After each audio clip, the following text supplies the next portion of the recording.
Hello, welcome back to another Project Feline dev stream. According to my analytics here, my lovely old analytics windows here, there's like 40 people waiting already on YouTube, and how many on Twitch? I'm streaming in both places, by the way. I gotta remember that. The Twitch doesn't show me it, I don't think. I can't find where it shows me on Twitch. But thanks for waiting so patiently, guys.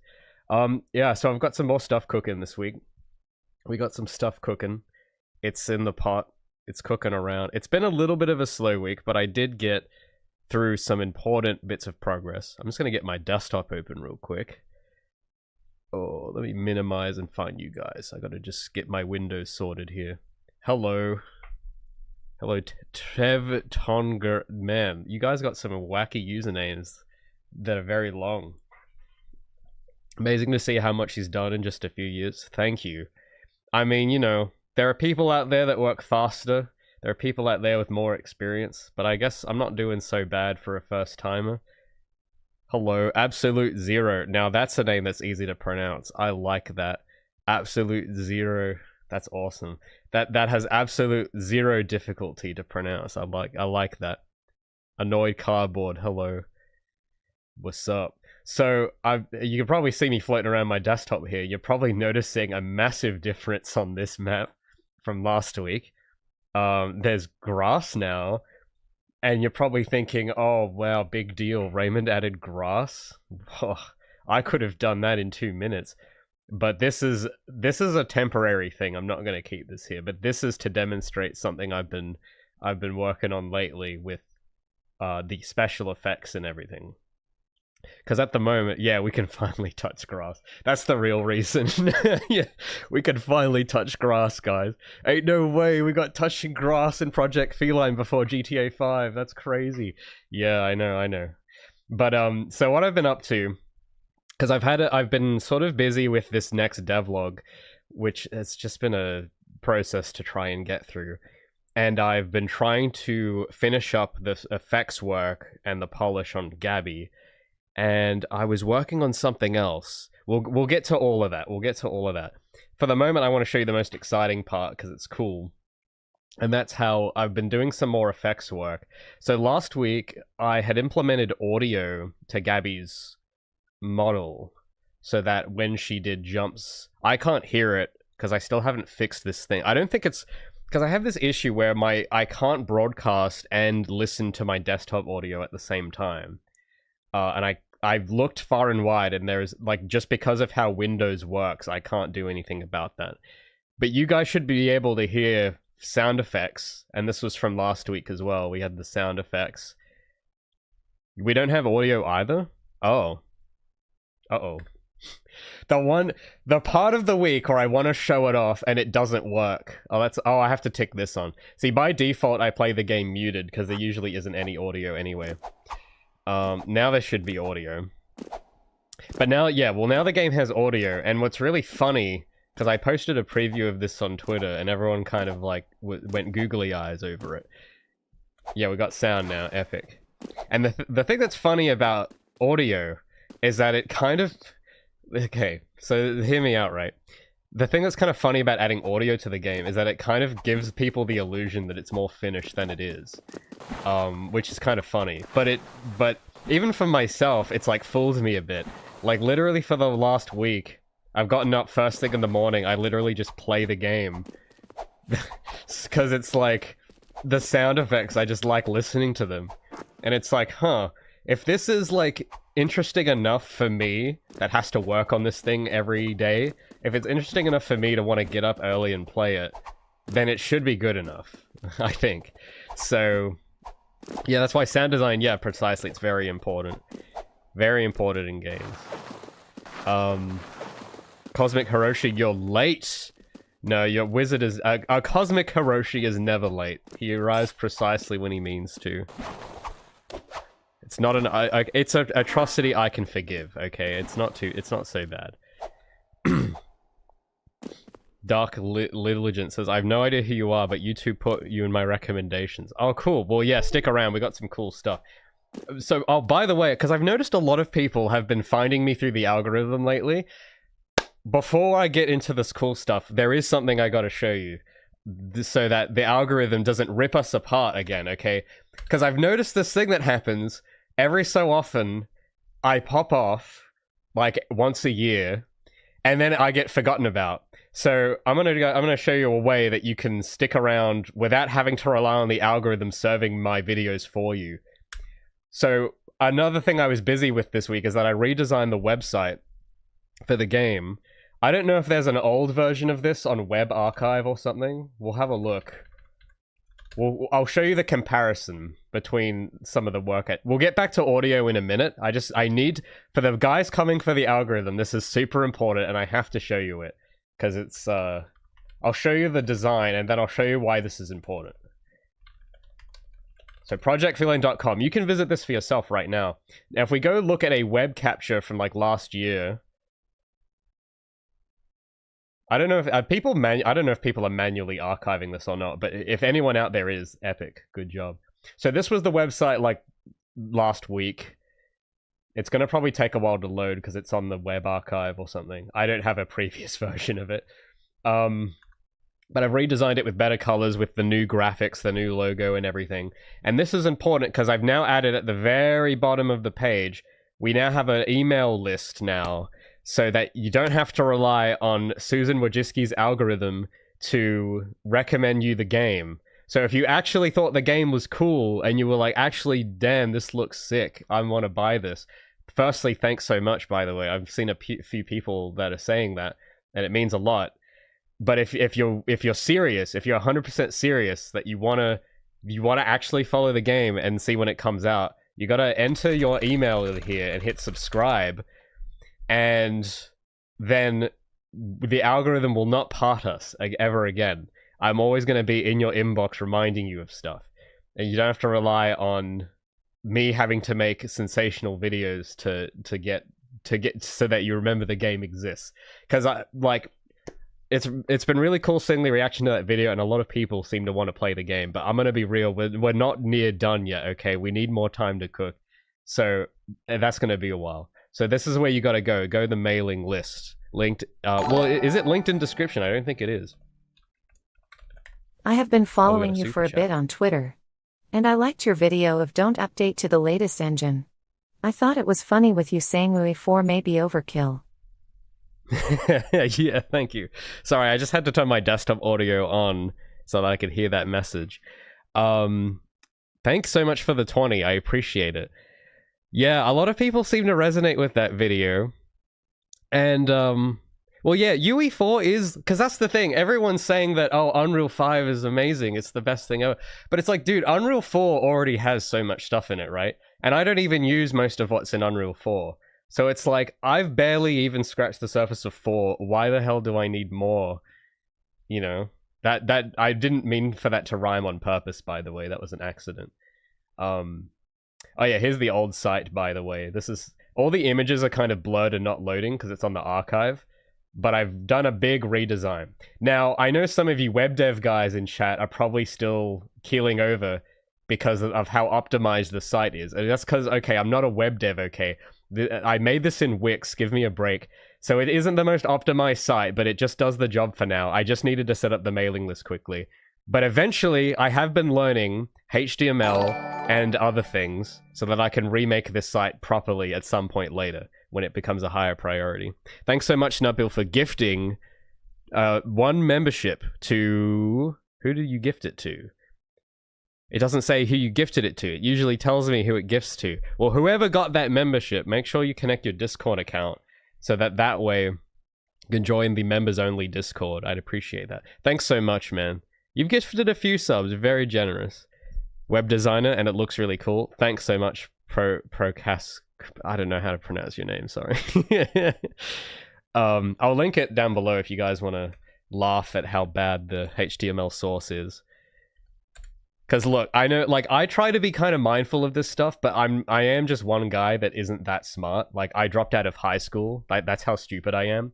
So, you know, it's not it's not, if you open up this little thing, there's probably going to be a bunch of errors. Like, don't laugh. Okay, I know. I'm not like high-tech Linux cool web designer guy like all of you. But you know, it does the job for now. But yeah, I've been learning. Well, I have a lot I want to say about website stuff, but we might get into that topic a bit later, or we could get into it now. Depends on what we want to look at first. Thanks so much, ML, for subscribing to the mail list. Following YouTube for a while, looking good. Thank you so much. Thanks so much, guys. That's amazing. Site looks cool. Thanks so much. But yeah, I mean, it's mostly, yeah, it's just because I've tried to make all the colors match, really. I think it could look cooler, though, to be fair. I want it to look even cooler, but this was kind of the best I could do. I spent, like, a couple days this week trying to... So, I guess we'll get into this topic now. We'll get back to the audio in a second. Because this is an important part of the process, too. And this is why, you know, game dev in general, it kind of takes longer than people think it takes. Because there is more to the game dev than the game dev. And I wish that wasn't true, but that's just sort of how it is, right? So part of the job when you're a solo game dev is that because you have to do everything. You have to do the game, and you have to do everything that isn't the game. So I have to run the channel, I have to make the website, I have to do everything. And it's not that I'm complaining. I want to do everything. I like to do everything. When I don't do everything, things go bad. So I like it that way. Now with the web stuff, because I maybe I should make this into a video. I was thinking to make a video on this at some point, but I just haven't gotten around to it. Because I don't know, with the internet in general and social media, I've had a lot of thoughts about it. As a guy that's making devlogs, you know, the internet is a big part of what I do as a game developer. Like me and the internet and my game are kind of interlinked. Because the only way people find my game is through the internet, right? So I spend a lot of time, you know, thinking about what I think of the internet right now. And, you know, I don't know if I'm the only one that feels this, but I feel like social media, every so often it's cool. Like, you know, we'll get this huge bump in the algorithm, which is awesome. But when that doesn't happen, I feel a lot of the time, I don't know, like it's not as cool anymore. I don't know if it's just old man yelling at cloud type thing. But I've kind of been less interested in social media over the last few years. I don't know if it's just me. Maybe that's some of you as well. Or maybe you're still zooming around, surfing the web. But like the whole algorithmic content feed, I'm just a bit fatigued of. So I have been thinking behind the scenes of changing up my strategy a bit to rely less on an algorithmic presence and more on a traditional presence.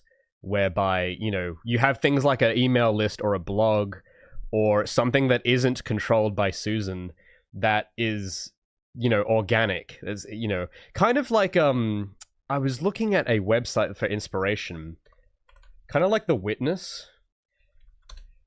Now, I haven't played The Witness, but I have played a bit of Braid, which is Jonathan Blow's other game. And he's an indie game dev guy. He was in that movie, Indie Game the Movie. And I was looking at the website for his last game, The Witness. And this is the sort of like, there's something so charming about this type of website. And I don't see this kind of thing around anymore. Because everyone's just using Twitter now.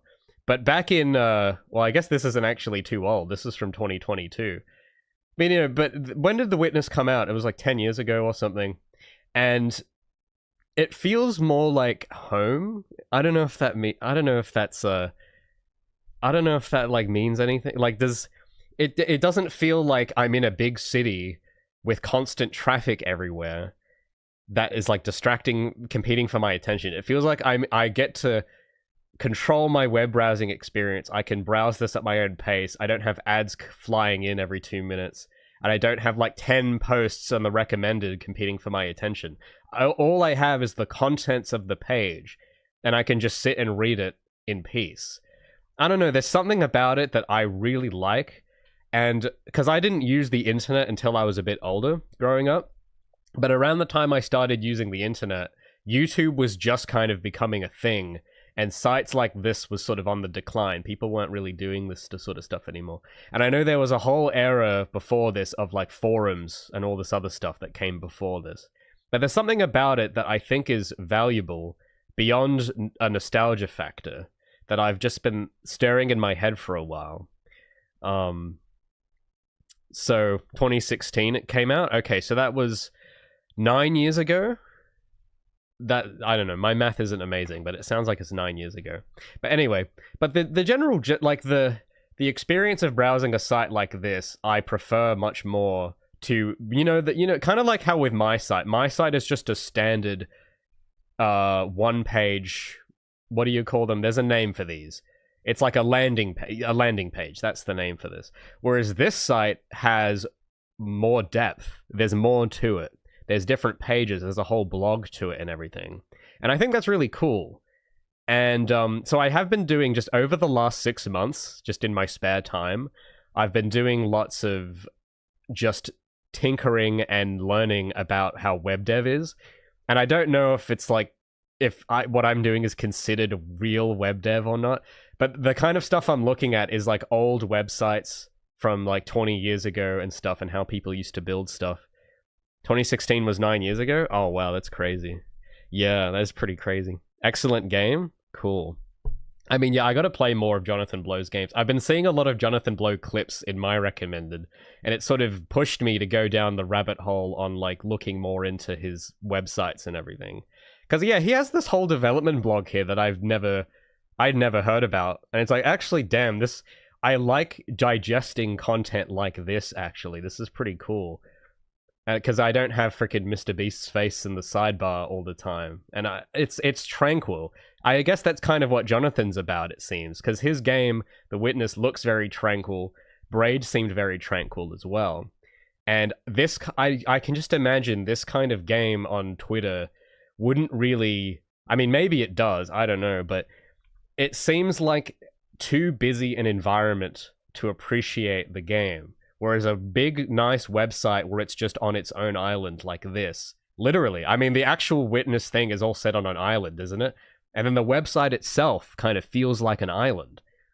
And I don't know, man. I don't know if it's just me being crazy or something.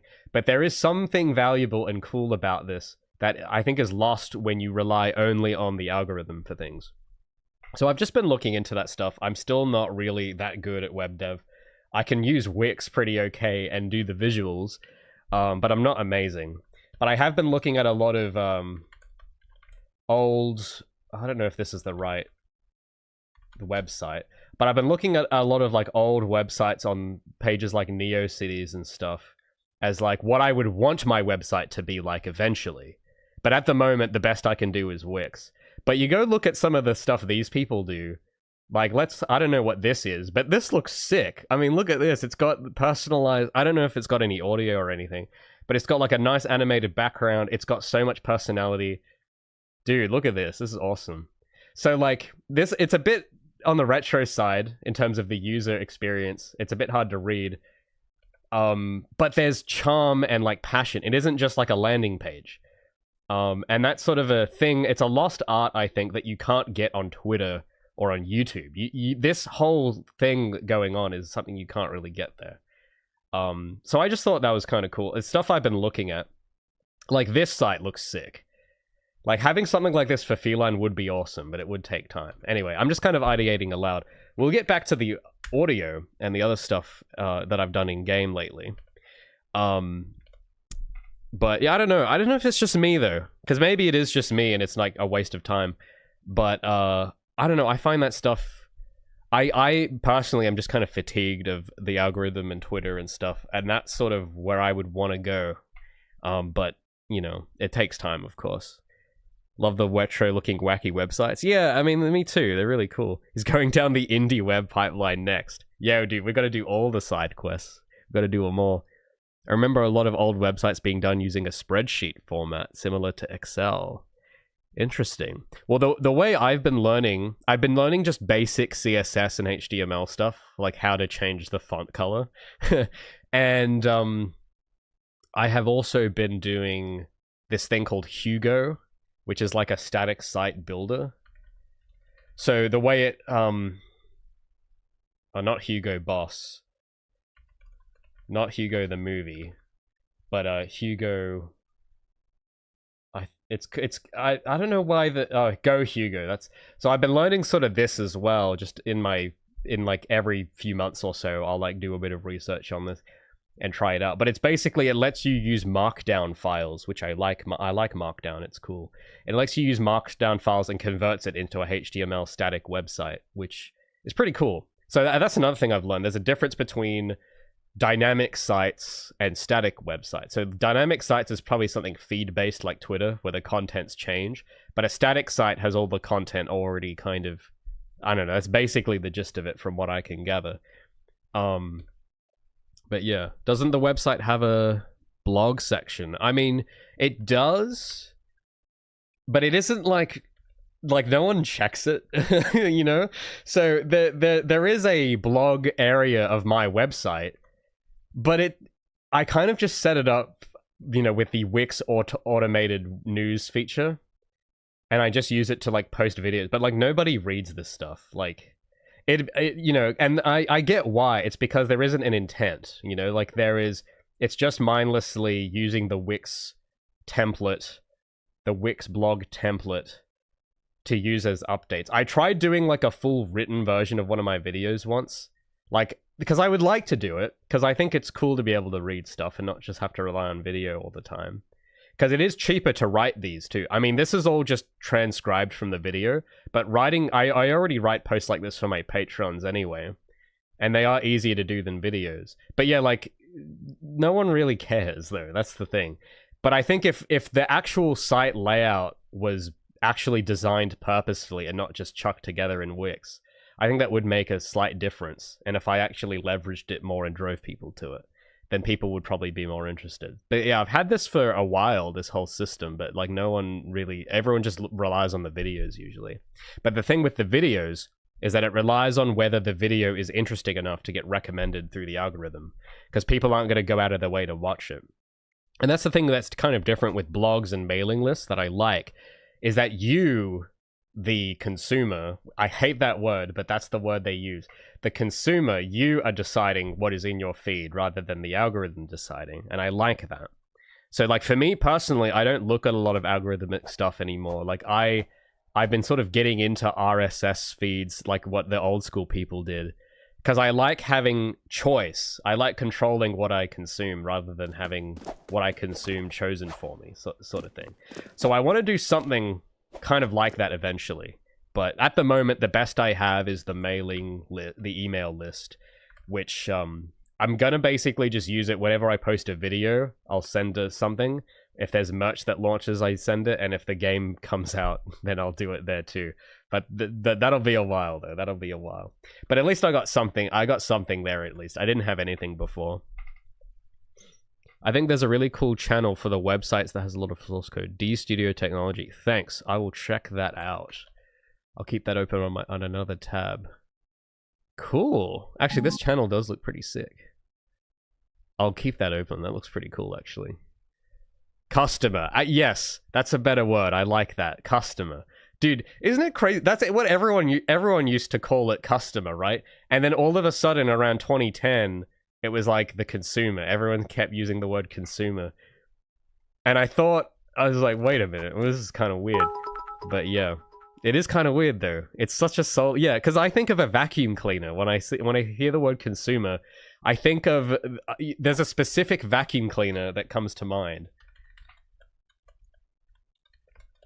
I don't know if you guys have seen these, but when people talk about I'm trying to find images. Google images. When people say the word consumer, I think of this. It's like a little, like, I don't know why this is a thing, by the way, but I've seen these out in the wild before. And because all vacuums do, they just consume dirt, right? So when I think of, oh, you gotta target the consumer, I think I'm selling to this guy? Freaking Henry the Vacuum? Like, I don't know if it's just me that thinks that. But that's the mental image in my head that comes to mind. I don't know. The cute vacuum. Yeah. Well, yeah, because they all they do is just, like, they just absorb. And they don't, you know, I don't know, man. Anyway. So with audio, back to audio, because the actual main topic of the stream. So I don't know if you guys can hear it. I have my audio muted, but I don't know if you guys can hear it. But I have all the whole swishy swoosh sounds from last week with all the flipping. I've also rebalanced the levels a bit on it, by the way, so that the swishing is not as dominating in the mix, which is hard to tell when it's on its own like this. But if I turn on the music... swish sounds should be a bit quieter now. They shouldn't be as dominating.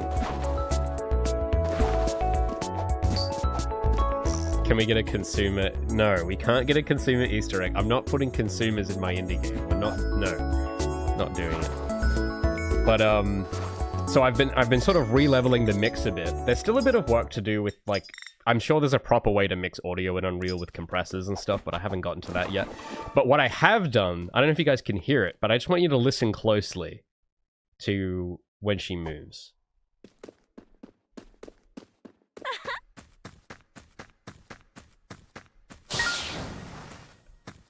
I don't know if you guys can hear it.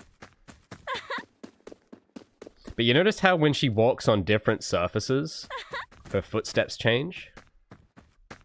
So that's a new thing I added. Where now she doesn't just have one footstep sound for everything, where it's just the metal footstep sound.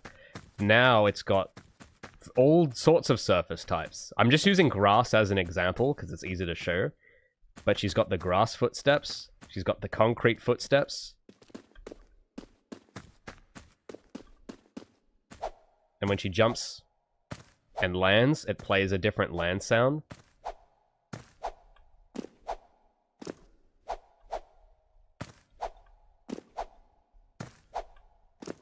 So that was really fun to work on. I had a lot of fun doing that, and it feels very satisfying. If we have it over to the lab, it'll play the metal footstep sounds in this level. So this one has all metal, so it's all just metal sounds. It also works for the wall running too, by the way. So if I go on this wall...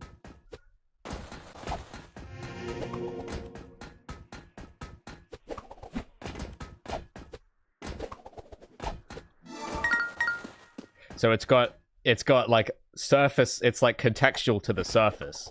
So if these walls were made of grass instead, she would play the grass sound when running on grass walls, if we were to do that.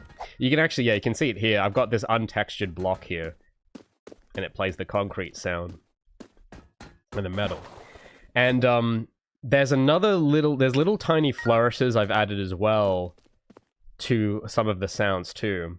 I'm just trying to remember, because I'm just doing this from memory, because I can't hear it, the audio, because I have for you guys to hear the... oh yeah, the music volume's down. I'm just checking if my levels are good. Because I have to mute my audio so that you guys can hear it through the desktop. Hopefully it's still audible. There's something I was curious about with combat. Is there going to be a way to conserve momentum when attacking enemies? Oh, yeah. Well, you can do that already. I'll show you. Your jump and wall running looks so good, I can't stop thinking about it. Thank you so much. Yeah, it's taken a lot to get it to look like that, but thank you. We'll get into some of that as well a bit later. But yeah, with conserving momentum, so if I stand still and just do it, it does carry some of my momentum forward. But if I get more momentum, like we'll go and get a running start here. Some of you might notice the level looks a little different as well. We'll get into that in a bit. Oh, sorry. It's just my freaking desktop keeps stuttering. What's going on? That wasn't happening yesterday. I think it's because the Twitch chat is sort of lagging it a little. But hold on, yeah. Keep skipping frames when a new message gets sent. But if we get more momentum... I didn't get that much. I gotta start again. We'll start from this top. I'll gain a lot of momentum and I'll show you. Because you can conserve it quite a lot. Oh, I always overshoot that jump. Let me try it again. I've been practicing, okay? I can do this one. I can do it. Well, let's full screen it. Alright. Let's go. Let's get that. Yeah, so now you see she conserves a lot more momentum when you get a running start. It's even easier to do here. There we go. Look at that. Look at all that momentum. Whoa. It's almost too much. So there we go. So hopefully that answers your question, that yes, it does conserve momentum. I'm actually like a little worried it conserves too much. So I don't know if it looks too much or not. But because there's no speed limit either, so you could literally gain infinite momentum with this. breaking. Level designer can't beat his own levels first try. Shut up. No, it's look, I'm just tired, okay? Every morning I've been practicing. Like, look, I'm doing okay now, okay? I'm doing okay now. So yeah, look at all the momentum conservation. Look at that. Like, there's so much momentum that I'm skipping past the other enemies. So, yeah, to answer your question, yeah. Finally took me a whole 2 months to verify my number. I can speak. Oh, thanks, Moon. Yes, you are now gifted the ability of speech. How you were going to encourage players to play in a fast-paced style? Well, because it's fun. I mean, I don't know what to tell you. If you play the game deliberately slow, it sucks. So I think just by virtue of it being more fun when you play it faster, people will play it faster. I mean, is that an unreasonable... I mean, you guys are gamers. You guys tell me, is that an unreasonable take that I shouldn't need to incentivize players to play the game the way that's fun? Like, I don't know. I shouldn't have to do anything, right? Oh, thanks so much, by the way. Real FD, the real FD, for gifting tier 1 sub to Moon. Thanks so much, man. Legend. Well, now that Moon is verified, phone number verified, subscribed, make sure you join the Discord and link your account, by the way. You'll get access to the members, supporters only Discord chat where I share a lot of my work in progress cooking. And by cooking, I mean game development. It's basically a synonym at this point. I think encouraging the fun way to play adds to the fun. Oh, you mean like a nudge? Players might be too stupid to understand. See, I don't like thinking that way, because players aren't stupid. I mean, like, is that... Like, players aren't stupid, right? Like, gamers are pretty smart guys. I've met gamers. They're smart. They don't like being handheld. They don't like being told what to do. They like to do whatever they want. And if they want to play the game like a Redditor, then they will. But if they want to play it the fun way, they will find the fun way and do it. That's what I think. Players tend to optimize fun out of the games and play too safe. I mean, I don't know. I guess it's hard to say. I mean, it'll really depend on when I get the demo finished and put out, which I want to do this year. There's still a lot of tweaking I gotta do, because I'm playing the level the way I know how to not break it, but there's still a lot of jank I have to fix. But when that's ready, I'm gonna be paying attention and putting that theory to the test if people are as stupid as you guys are making them sound. I mean, people, like, had already played the old itch version. Actually, someone just recently, I saw a video just recently, we'll go and check it out. We'll go and judge real-time data of this right now. If you search, so on this stream, if we go to, 150 watching. Wow, thanks guys. If we go to the game category for Project Feline, oh, there's another video. Because I've noticed people have been posting more videos lately of gameplay, and there was one I saw the other day that I just happened to see. I can't find where it was. It wasn't this one, it was somebody else. But I guess I haven't seen this one, so we'll go take a look. But we'll go and see, like, how they play it. And remember, this is an old build. This is when the game sucked. So my theory is that if people are already having fun when the game sucked, then they're gonna be fine in this current version. That's my game theory. So I don't know, you guys tell me if that's... hold on, can I open this in a new window? Move tab to new window, so that I can still see you guys there. And I'll, let me, pause Unreal for a second. But so this... because the thing is that I'm looking at this gameplay, and what I see here that first-time players won't see is that this is designed so badly that it's kind of impossible to play it right, because I can't even do it. Like, the way this person's playing this right now is the way I do it. And it's very not... it's finicky and not great. but that's not really their fault. That's my fault because the level design for this was awful. So I know that there's a degree to which because I know how to actually what levels I want now, because this was literally one of my first levels I designed, and I had no idea what I was doing or what the goal. I didn't know like what the design philosophy was at all. So, and this is the map most people play because it's the one I put in the last build. That's like the featured map. So most people that play it on itch, which by the way, I gotta say, thanks so much for people that are still downloading that. It's still charting on itch after like 2 years, which is crazy. So thank you. I don't think it deserves to chart because I mean this doesn't look that great, but I appreciate it, and I'm hoping that because the thing is, what I'm thinking is the game is already kind of charting on itch. It's in the top for a few categories already, and people are downloading and let's playing it. And, like, to me, I would have already quit the game at this point with this version. Because this is unbearable to me. But the fact that, like, people are still playing it anyway tells me that if they're willing to put up with this, then what I've got currently is gonna be totally fine, I think. Because, I mean, like, this to me is intolerable. I wouldn't play this. It's just, it's uncomfortable and unclear. And I mean, they're doing a pretty good job. Like, this person on this level, they're having a much easier time with this level because this level is accidentally better designed. Because again, I think we said last week, this was like the very first one I designed this level. And I didn't know what I was doing either, but I accidentally designed it okay. Whereas the other one, I wasn't so lucky. I accidentally designed it bad. But this time, I'm still no level design wizard, but I know what isn't good. And the rest of development with the levels is going to be a working out process on finding the gold and finding what's good. And I think it's going to be a lot easier to achieve now that the character controller doesn't suck, and now that the game actually is fun. But the thing is, people call this fun.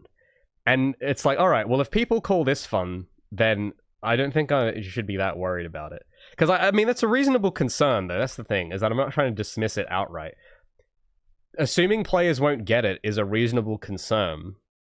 But I think there's a degree to which you have to kind of have faith that the players want to have fun and will make an effort if you give them a reason to.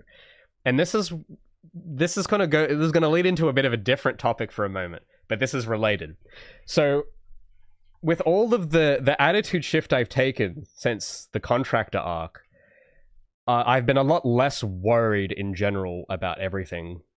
And I've been trying to just let the game be what it wants and stop trying to control everything.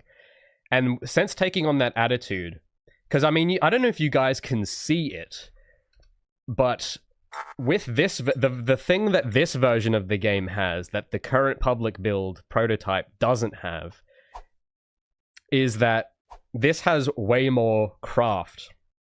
It has more effort. And it might seem like not a big deal, but what that is actually going to do, this is my MatPat game theory here, but what I think it's going to do is it's the aesthetic and the craftsmanship of the actual game beyond just the mechanics or whatever.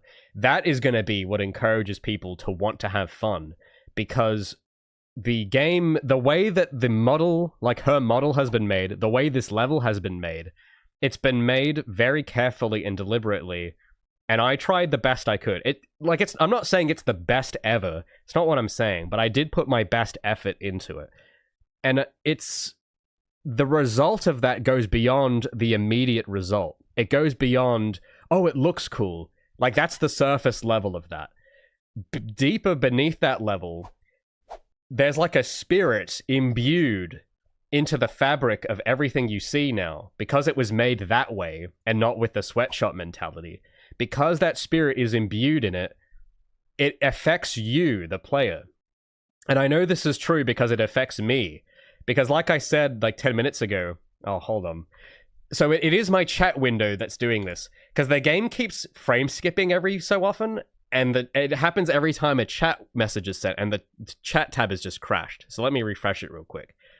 What was I saying? Yeah, so the because this spirit and this attitude of how it was made is woven into the fabric of everything, it doesn't just make the result look more charming, but it makes you want to put in that effort too. Because, you know, this is that difference is the reason why now I get up early to play the game, like my own game, which is crazy. Like, I should be tired of looking at it at this point, but even I want to play it. So that, you know, I should be sick of looking at this by now, but I think that's a sign. And if, like, well, if it makes me that enthusiastic, the players will be enthusiastic if this is their kind of game. If it's not their kind of game, they're not going to look at it in the first place. But if this is their kind of thing, just with the spirit of what you're seeing, you will want to have fun. You will want to try and figure out the best way to play it. Where that isn't true is when the game has no spirit. It has a spirit of apathy, and it's just made in a sweatshop type deal with a bunch of Unreal Marketplace stuff. When you have that attitude, then the player is also going to have the apathetic attitude, and they're not going to give it a chance, and they're going to say, they're going to do what tab did I just have open? They're going to play it a bit like this, where you notice how it's like less enthusiastic, because I wasn't as enthusiastic making it. So there's like a symbiotic thing going on, where what you put in is what you get out. And I know this sounds abstract and woo-woo and weird, but I believe it's true. I think it has merit. I think that way of thinking is like, there's a truth to it. Because you give the same person, if I gave this person this new level when it was done, or you guys the level when it's done, you will play it better. Like, you won't need to have a tutorial telling you what to do. You will want to do it well. And I think I've made it reasonably easy, I hope.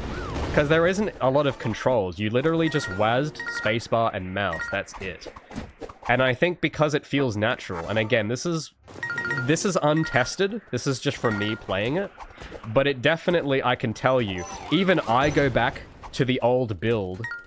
Like, I go back to this, and I struggle.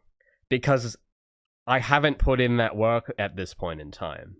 To make it simpler and like easier to control and to handle. Like, the turning is too slow, the momentum is too punishing.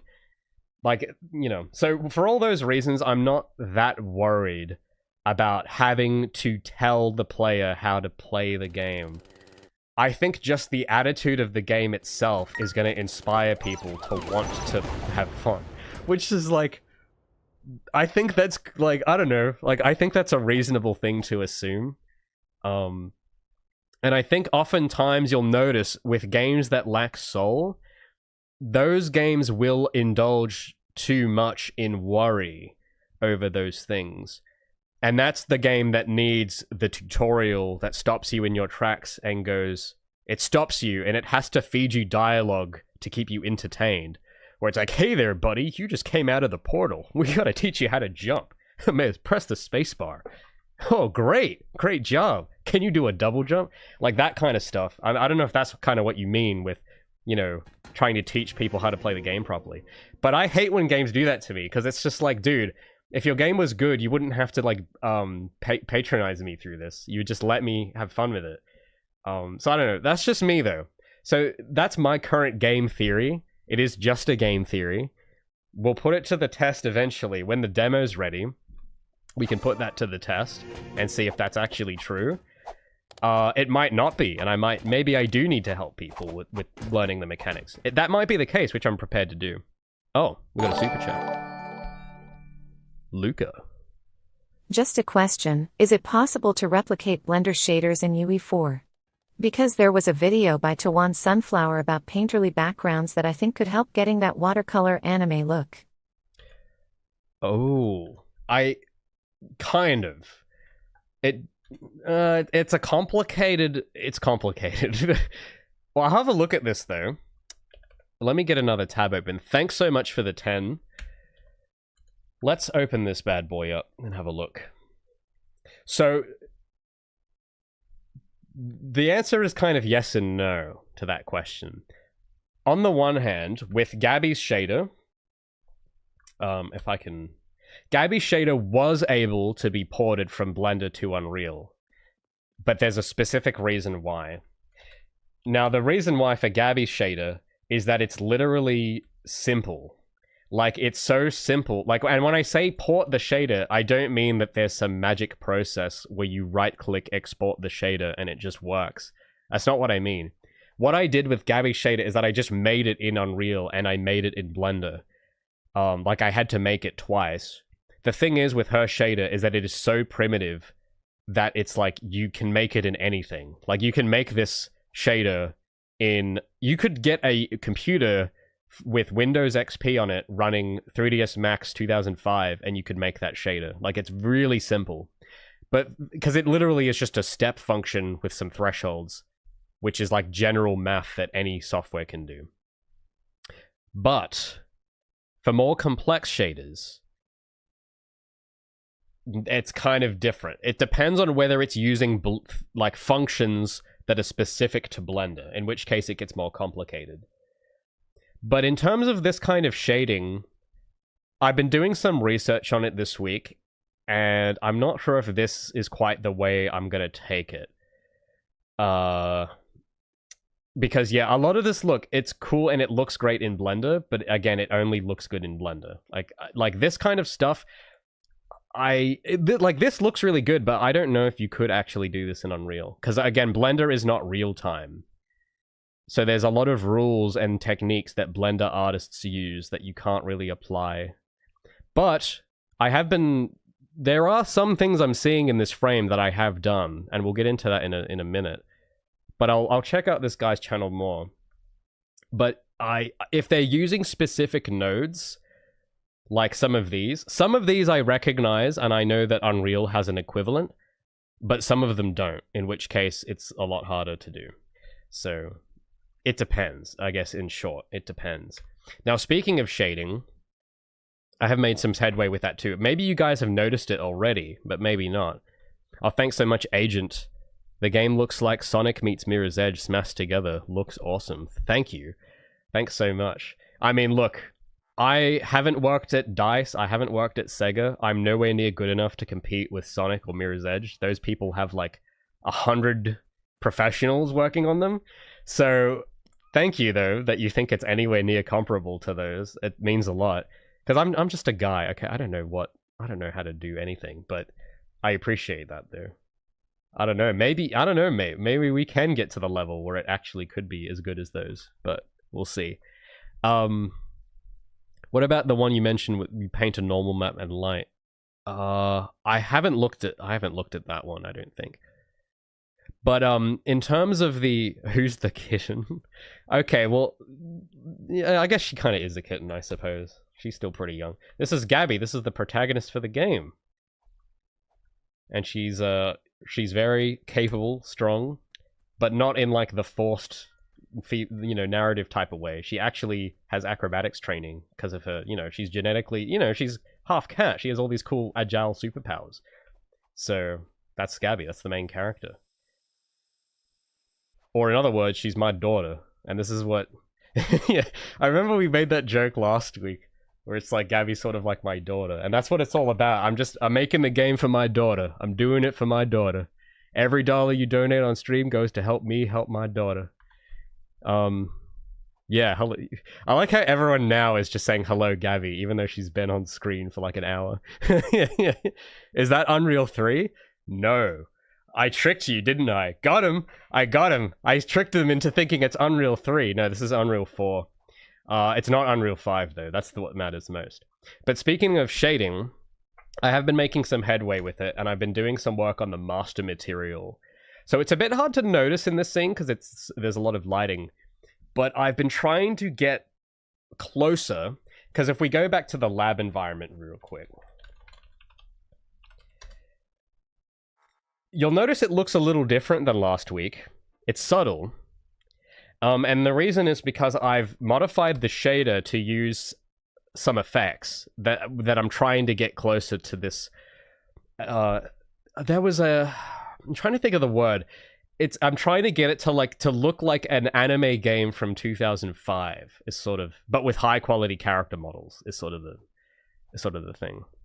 Do you plan on upgrading to Unreal 7? Oh, yeah, of course. I mean, 7 is bigger than 4, so it must be better. So, yeah, definitely. Yeah, we're gonna upgrade to Unreal 10 right now. Brother, I'm on the same boat. We all need the support and awesomeness to spread. That's what fuels us dev. Oh, you're a dev too? Awesome. Yeah, man. Yeah, that's what it's all about. You gotta make something that someone else will hopefully enjoy. Or go self-shading like Borderlands. Or maybe. I've thought about well, I'll just tell you what I've been doing for the moment. So, for the moment, you'll notice that there's like a... I don't know if you guys can see it. I want to see if anyone can point it out. I don't want to spoil it. I'm just going to move the camera around and I want to see if you guys can notice what I've done. I want to see if anyone can guess. So I'm just going to move around the scene. I've done something to the materials.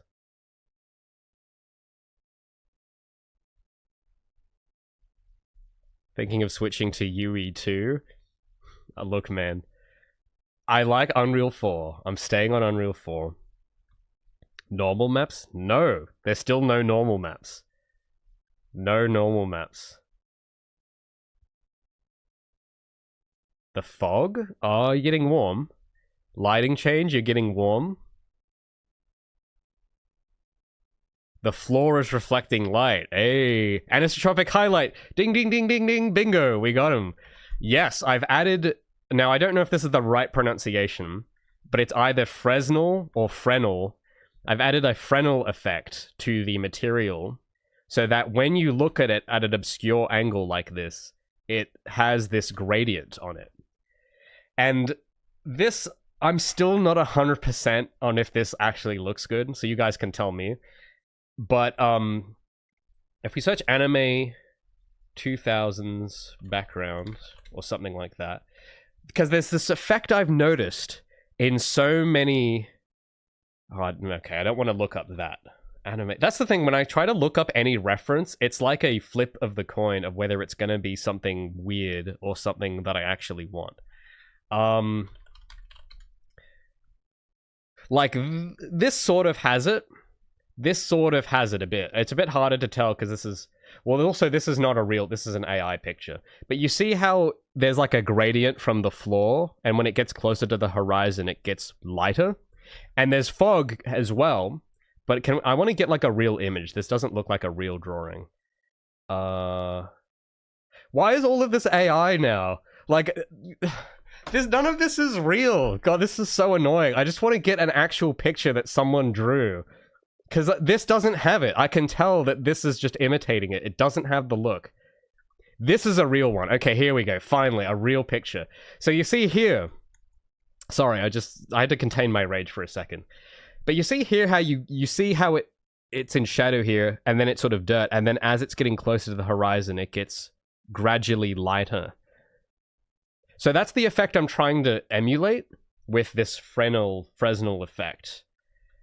And I don't... The thing is that I've been studying some other games as well, and I've noticed some of them will use a similar effect, but not all the time. And that's the tricky thing, is that I'm not sure if it's the kind of effect that will just work on every surface like I have right now.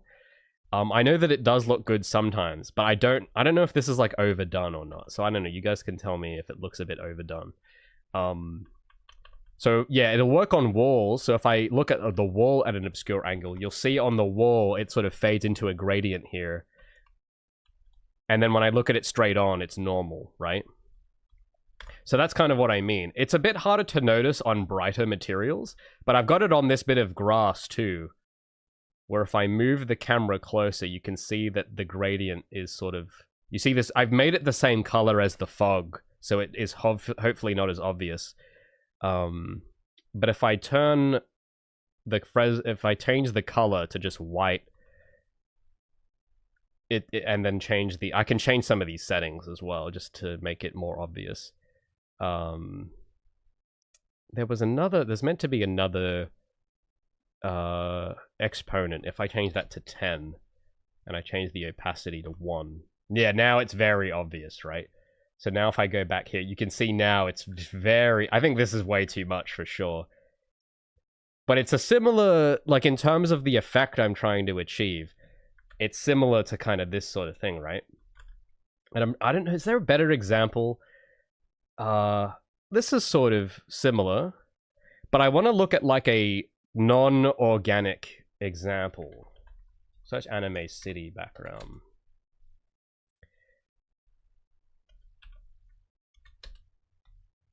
Without AI. Thank you. See, not all of them. This one doesn't really do it.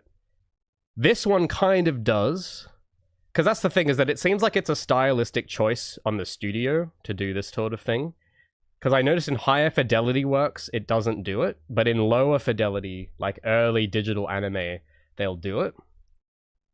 So you can see here, you can kind of see it on the sides of the buildings.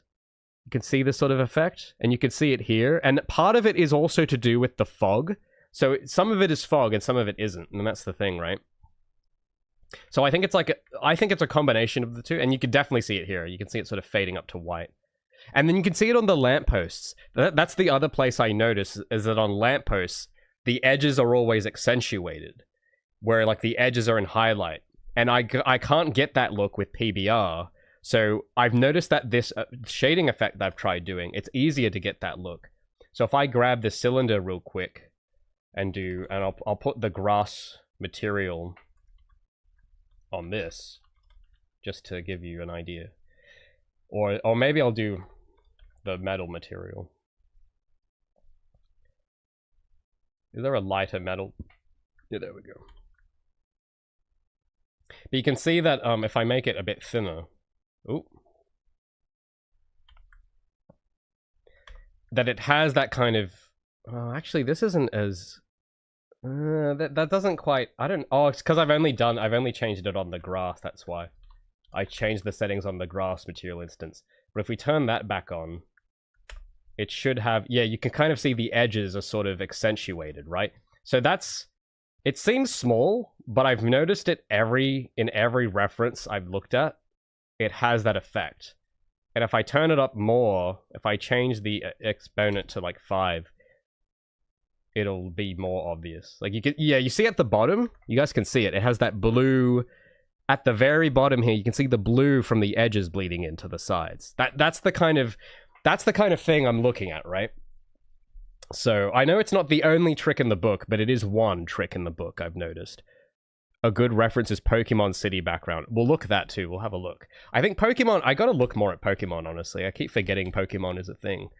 Because I didn't grow up with Pokemon. I wasn't a Pokemon kid. Oh, yes. Oh, this is... Oh, beautiful. Thank you. Yeah, this right here. This is what I'm talking about. Hell yeah. Yeah. You guys see it here, right? See how it's got the gradient on the road? And even on the buildings. Now, there's something else going on here with the buildings. It has, like, accentuated edges, and I've been looking up ways to do that in Unreal, but all the tutorials I found for it so far have been trash. So I'm trying to find a nice way to either accentuate the edges on the shader, or just do it with whatever, like... The thing is that this sort of thing is not easy to do on my lab level, because I don't have edges on a lot of the places. So that's something that you might have to texture in with like trim sheets and whatever. But preferably if I could make the shader just do a bit of that by default, but not in like a ridiculous way, that'd be cool. But dude, thanks for suggesting Pokemon. This is the exact look. Yeah, you see it? You guys see, you start thinking about that Fresnel effect, and you just look at any face, and this wasn't made in 3D, was it? Because I'm looking at these walls, and I don't know, man. This looks like kind of a 3D render when I look at that wall, because maybe they've just used the transform tool. It could be that. But that doesn't look hand-done, though, having the windows flattened and projected perfectly onto a surface at that angle. But anyway, you get the idea, though. So you see, they're using... I think this is fog. The fog is occluding and making the blue there. And then there's fog in the back. This is... The proper name for this is atmospheric occlusion. where it gets anything in the distance gets more blue, which is a thing that happens in real life as well. But then there's this extra, because it's more than the fog, you got this extra bit of gradient on the surfaces too. So that's what I've been trying to do.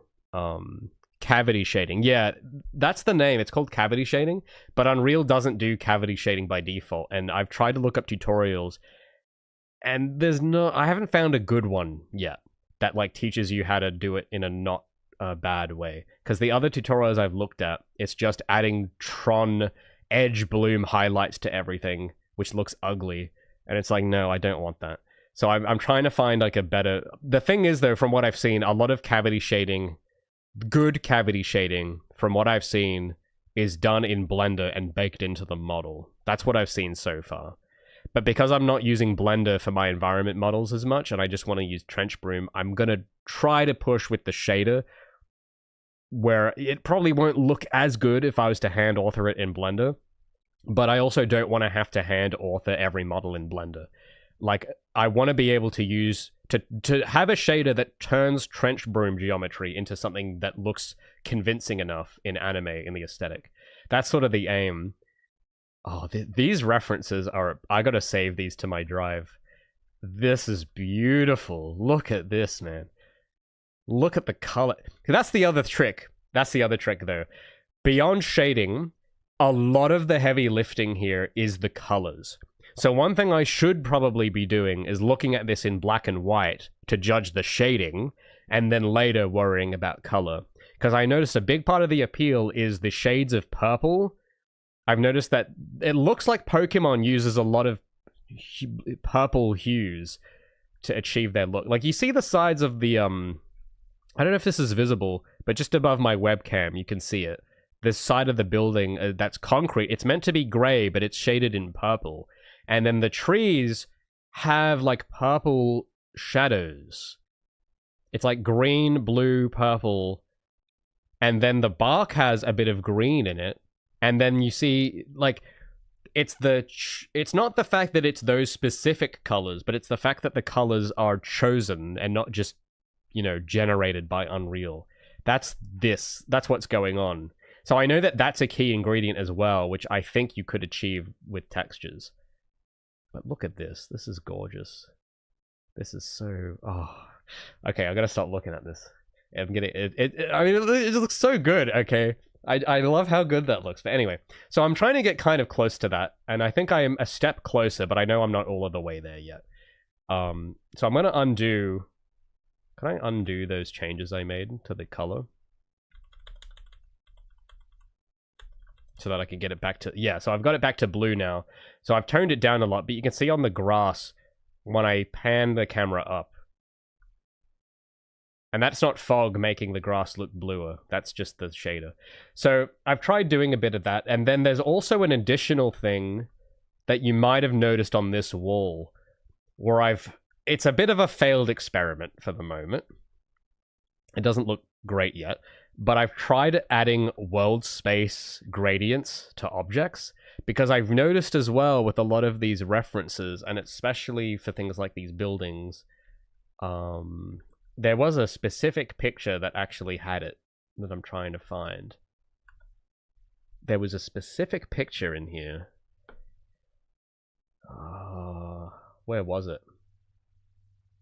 Kind of like a little bit. You got it a bit going here. And, oh, this is a great example of the floor effect I was talking about, by the way. This image, wherever it was, this image right here is perfectly what I'm describing with the gradient thing. But there's another gradient thing going on with objects, where I've noticed that they tend to, like this. Kind of like this, right? Now, this is very low resolution, but you can notice this without it being high res, okay? You can notice this straight away. Where even just objects themselves have gradient shading on them in general, like over the whole object almost. You can see it on the sides of this wall, and you can see it on the walls a lot, right? So one thing I've been trying to do is I had an attempt to recreate that. And basically what I did is that I changed the master material to just add a gradient from the bottom of the object to the top of the object. The problem is that with some of the level geometry I have, it doesn't quite work, because some of the walls are comprised of multiple objects. And you can see here that the gradient starts, and then it resets. Like, it goes dark to light, and then dark to light, and it's, like, very obvious. So, I don't know if that's a technique I want to stick with or not. But there's this now subtle gradient on every object now, or at least anything that's using this master material. But if I were to turn it off... now, don't freak out yet, because I was up late doing this, and I haven't had time to actually clean up the nodes. So I will eventually do that when I'm finished experimenting, but it's a bit spaghetti right now, but that's okay, because, again, it's a work in progress. It's not... I haven't pushed this to the branch yet. So if I take off the gradient for a moment, because, again, I'm just playing. I need to play with it first, and then I'll clean it. But if I turn the gradient off, you notice that the wall now doesn't quite look... It looks more unreal-like, you know what I mean? So, I'm still not, 100%... I don't think it solves it 100% yet. But I'm trying, you know? So you can see with this cylinder here, you see it. Now, we'll go to the lab. It's a bit more noticeable there.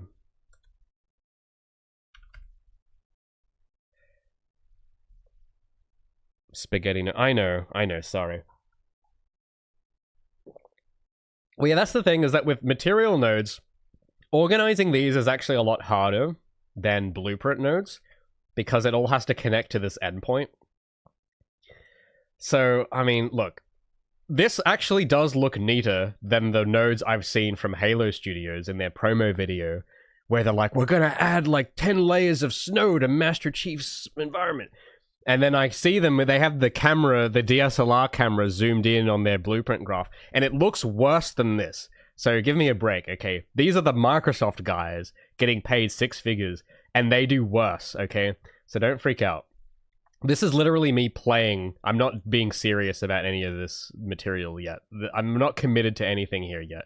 This is all just, oh, what's this do? What does this do? Because I'm not a technical artist. I don't know what I'm doing.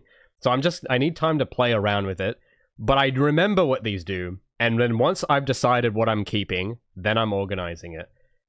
And it's all, I mean, it's not that bad. It isn't that bad. 343 does worse, okay? But anyway. Sorry, I just gotta clear my throat for a sec. So, with the lab, you'll notice that the gradients do come out a little better here, because you can see on the walls, you can see where I've tried to do it, where it's got the gradient from the bottom to the top. The problem is because everything is different in size, the gradient doesn't look, what's the word? Like, the scale changes a lot, where the entire gradient doesn't take up the frame. So if you go to a hallway like this, the gradient is so big that it makes the bottom look really dark, and the top look very bright, and especially on this ramp. This has the gradient on it, and you can see the gradient here on this part of the wall, because this is a different object. You can see the gradient go here to here. But then this wall is much bigger, and that gradient gets really dark at the bottom, and it goes from here all the way up. So I don't know if world space gradients like this could work with the way I want to use Trench Broom, because, you know, when you use different wall pieces, it just resets the gradient. The only other solution would be doing it all world space, so that no matter where the object was in the world, the gradient would be at the same level. But then if you change elevation, which you do a lot in this game, then anything that's like below a certain thing is just going to be pitch black, and anything that's too high is going to be too bright. So, again, it's an experiment. I think I'm like figuring it out, but I don't think this is an optimal solution yet. But it gives you an idea of like, okay, well, it's got a bit of that gradient in there, like the animes. We're on to something, but, you know, the implementation, it isn't it yet, right? Another experiment I did try as well was just making it all unlit, and just seeing how that looked. So I'll change this to unlit for a second. I'm just trying to unplug this from base color. So if I change this to unlit,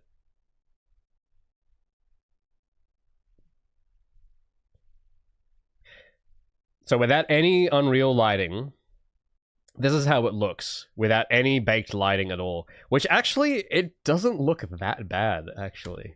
That was the thing that was surprising, is that I tried this just with the gradients, and now there isn't any lighting anymore. So all of these point lights won't work, because it's all unlit now. But even without any lighting, zero lighting and just textures and materials, it's not, you know, it's actually kind of okay with the Fresnel edge effect and this gradient sort of thing. Like, it doesn't look all that different. I mean, it looks a little worse because everything's a lot darker.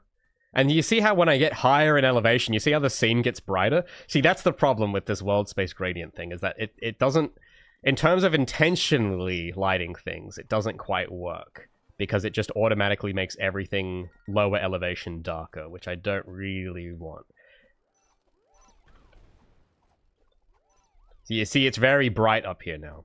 But if I turn all of that off, you'll see the difference. Like, if I only do just the diffuse and nothing else, like just unlit only, with no edge, no gradients, it looks straight out of, like, Trench Broom, like in the Trench Broom editor.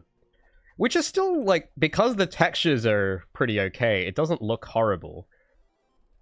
If I turn off all the post-processing, though, like, yeah, it looks very default. Like, it's... I think the textures play a big role in it. So that's the thing I know is an absolute truth, is that textures play a huge role. So this is with no lighting at all.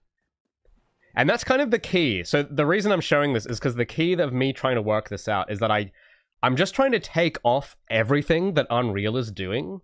Just turn it all off. And then add things one at a time, so that the only thing in the frame is what is meant to be in the frame and nothing else. So that's kind of the attitude and approach I'm taking, where I'm just experimenting. I'm starting off with the bare minimum, which is unlit, and then sort of working my way through. That's kind of the approach. So if I turn on the baked lighting back and the Fresnel and gradients back on, now obviously it looks a bit better. But I've had to already turn off a lot as well. Like I said in my video from earlier in the week, you know, Unreal already adds so much unnecessary stuff on top to everything. So I've already had to, like, turn off all the tone mapping and everything. For some reason, everything looks brighter now. I don't know what I just did. Or maybe I plugged in something wrong, but everything suddenly looks brighter all of a sudden. But anyway, it's hard because, I mean, the references I'm looking at are of cities, and this level is not a city. So it's a bit hard to... I need to find more reference of tech environments from anime, I think, for me to compare. Oh, because I've got this plugged in. That's why it looks so bright. There we go. Now it's sort of... Actually, you know, maybe that actually didn't look so bad. Let me plug just the diffuse back into emissive. That actually looked kind of... It kind of fixes the darkness problem, but I don't know if that's what I want to... There might be a better way to do it. We'll go back to the outdoor scene in the example. Digimon and Mega Man? I'll look those up. I didn't know there were Digimon games. Okay, well, yeah, having diffuse plugged into emissive is... No, that doesn't work on this scene. Let's get him out of there. That's better. So, I mean, look, with the look dev side of things, I've made some progress, but I know that it's not quite there yet. The thing is, I've noticed, is that I think I've sort of gotten into the PS2 game territory, where people are thinking it's a PS2 game. And the bit I want to get to next, I mean, that's good, because that's away from the Unreal 4 look, which is good. But I want to see if I can get it just a bit further, and push it a bit further to this... What's Digimon? Ooh, actually, this looks kind of cool. Yeah. So I want to try and push it a bit more to get it to look more like this. And the thing is that I might be underestimating how much work it is, for all I know. Because I'm sure that this isn't the easiest thing to do. But I think, at least for now, even if I don't get it 100% of the way there, I've at least, like, the worst case scenario... It looks like a PS2 game, which people like anyway. So that's not so bad, right? Like, worst case scenario, it looks good for a different reason. but it doesn't look trash, right? So that's sort of the attitude I've got there is, you know, I want to try and push it, but I know that at least for now it's not terrible. It's not terrible. Hold on, I got way too many tabs open. Let me Digimon games. But yeah, because I have been studying another game as well lately, actually. Oh, hold on, I just had to refresh chat, and now a bunch of messages just came in. Yeah, I'm getting the sense that a lot of it is texture work. So the tricky thing there is going to be whether or not that is compatible with my trench broom workflow that I want to do. That's going to be the question. Try the 2000s Digimon anime as a comparison. Digimon.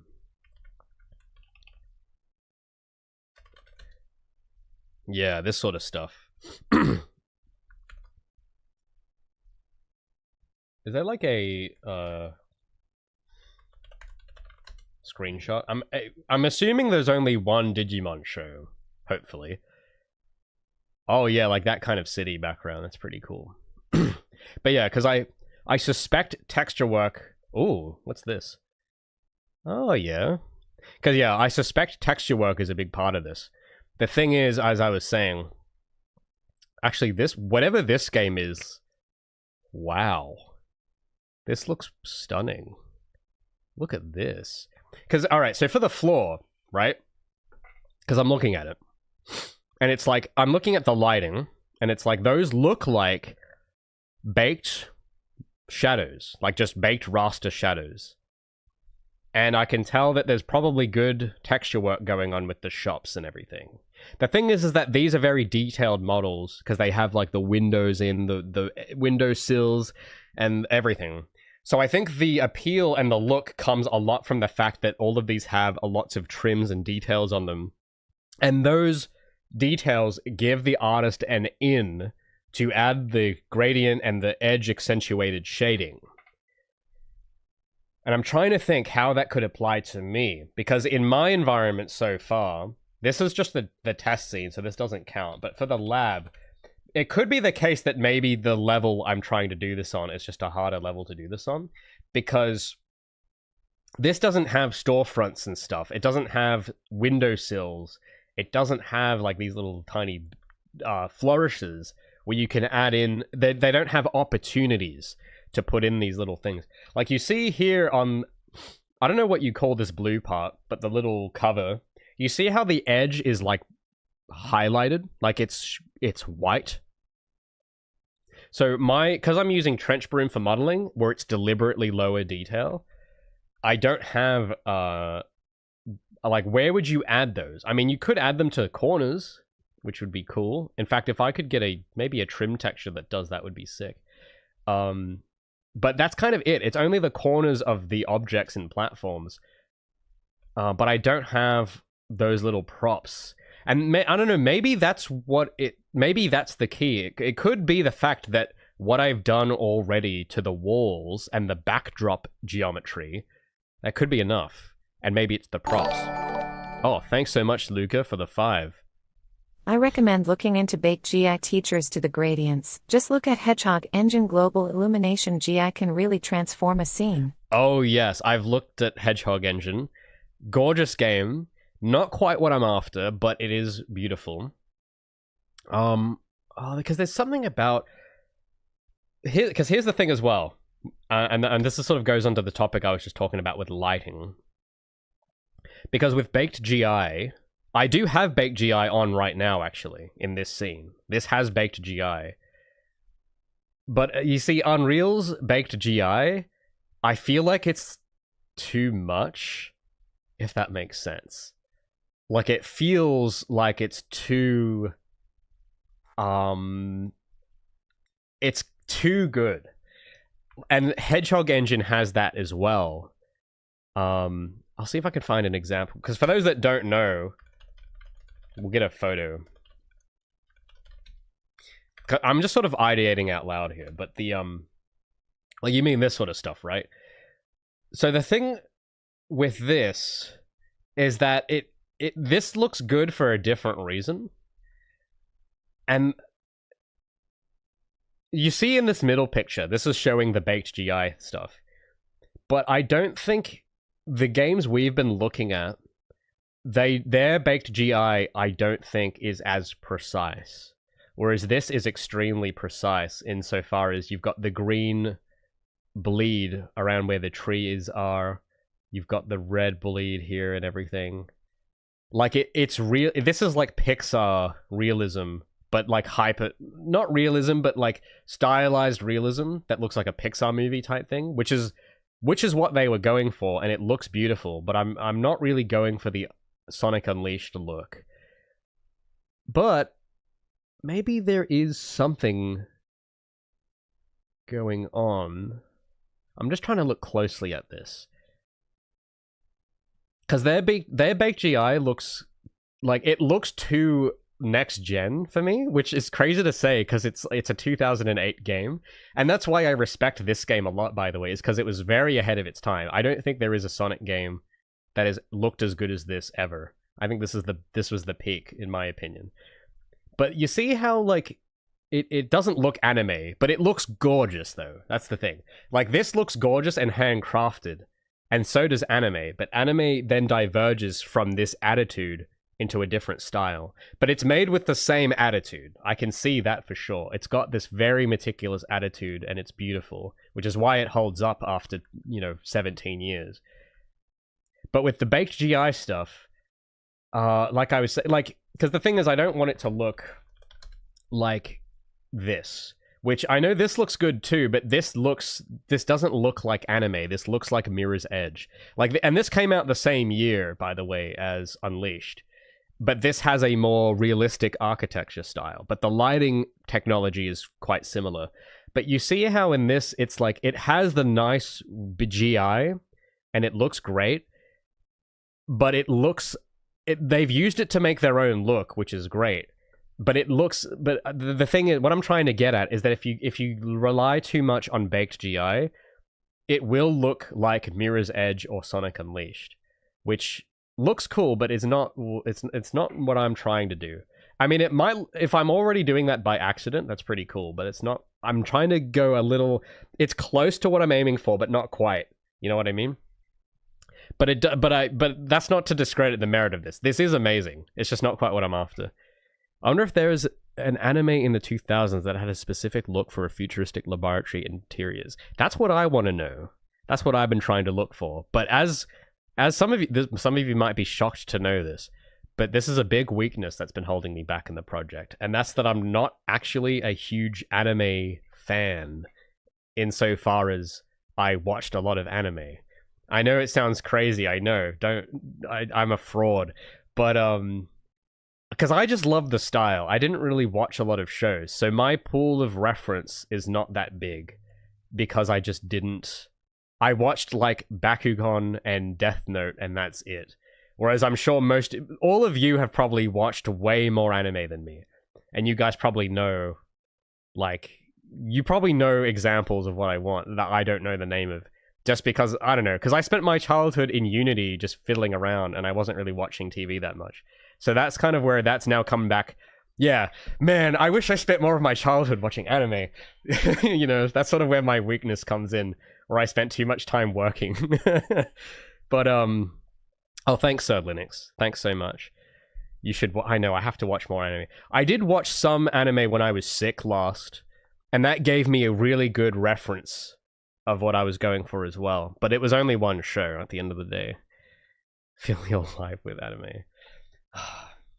See, look, like, I don't know, because like I don't I don't enjoy watching shows that much. Like, I can watch things once a week, maybe. Like, there are some periods and seasons in my life I will like regularly watch a show, but when I say regularly, it's like every Friday, and I'll watch one episode. Like, that's my style, and it takes me forever to watch things. But I'm very selective. It works out because I'm very selective anyway. But I don't watch a lot of things. So I take my time, I enjoy it. But I thought that was normal. See, that's the thing. I thought that was normal. But as I've started talking to more people, I realized that that's not what most people do. And they will actually just watch something every day or they'll watch multiple episodes in one sitting. And to me, I can't handle it. I get too bored. Like, I'm like, even if the show's good, because I'm sitting there and I'm like, I gotta work on something. Like, I physically can't make myself watch things. It's a bit of a problem, but I guess it's not a problem if you're trying to make a game. Thanks so much, Punk Kid, for the bits. Appreciate that. Quite possibly, though, you may have a much deeper, freer perspective to make an anime-style games because you haven't watched a variety. I mean, maybe. That could be true as well. Luca has watched normally 2 or 3 episodes a day. See, to me, that's... I can't do that. It's like, for me, the equivalent, for me, it feels like if you were to go to, like, to KFC and get the bucket and eat it all at once. And I don't know, maybe that's normal too, but I can't do that. Like, I can't stomach it. It's too much. I only need, like, a little bit. And then I get to, like, it's too much. It's too overstimulating. I can't handle it all. I have to, I don't know, because I get full. I guess that's the equivalent, is that I can watch an episode and I'm full, and I've had enough, and I want to go work on something.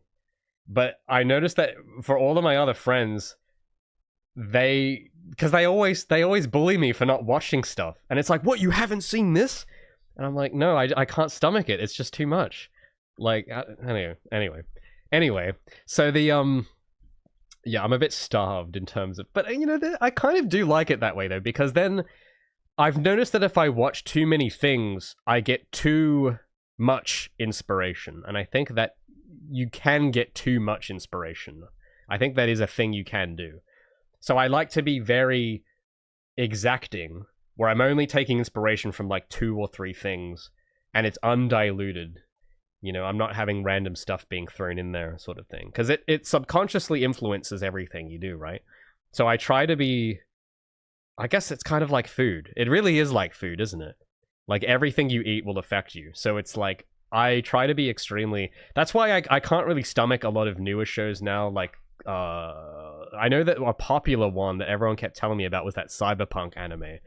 But I don't know, I can't stomach that genre. It's just too bleak. And it does like psychic damage to me. Because I don't want to see ugly half robot people. Like, I don't want to see that. I want to see something beautiful. So I know that it's popular and a lot of people like that genre, but like, I can't stomach it. It's just too... It makes me too depressed. It's just like, oh man, I would hate to live in that world. That sucks. And then it just bums me out. Anyway, so in terms of like the materials, that's sort of what I've been trying to get at. In terms of where I want to try next, to bring it back to the lighting, that we went on a bit of a tangent there, but to bring it back to lighting, because at the moment I'm using baked GI and lighting. And here's the thing I'm curious about, because I've noticed that different anime games or different animes will interpret their lighting differently. So there's the 2000s Pokemon style, and then there's this other... I'll search up this other one. And this is the example where Hedgehog Engine Baked GI stuff would be more prudent. When you're doing something like this. I think in this style... doing baked GI would make more sense, because this is more higher fidelity. But I tried doing this style for a little and realized it was way too demanding, and it's too easy to get this too close to the default Unreal 5, because it's physically based. So my attitude is, I'm gonna go the complete opposite and not do physically based anything, so that it's as far away from Unreal 4's default look as possible. I think if I was good, if I actually had environment tech art skills, I could probably do something like this without it looking like Unreal 4. But that's not me. And I haven't seen anyone do it. Like, I hired someone to try doing it and they couldn't do it either. So it's difficult to achieve. This is sort of the high fidelity end.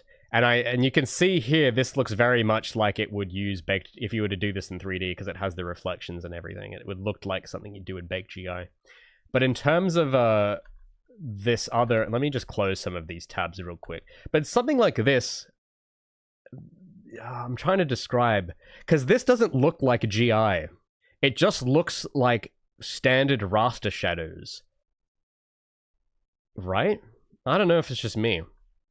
Like, if we look at old 3D game... no, that's going to be too general. What's the... Okay, I'm going to use an example that some of you might know and some of you might not.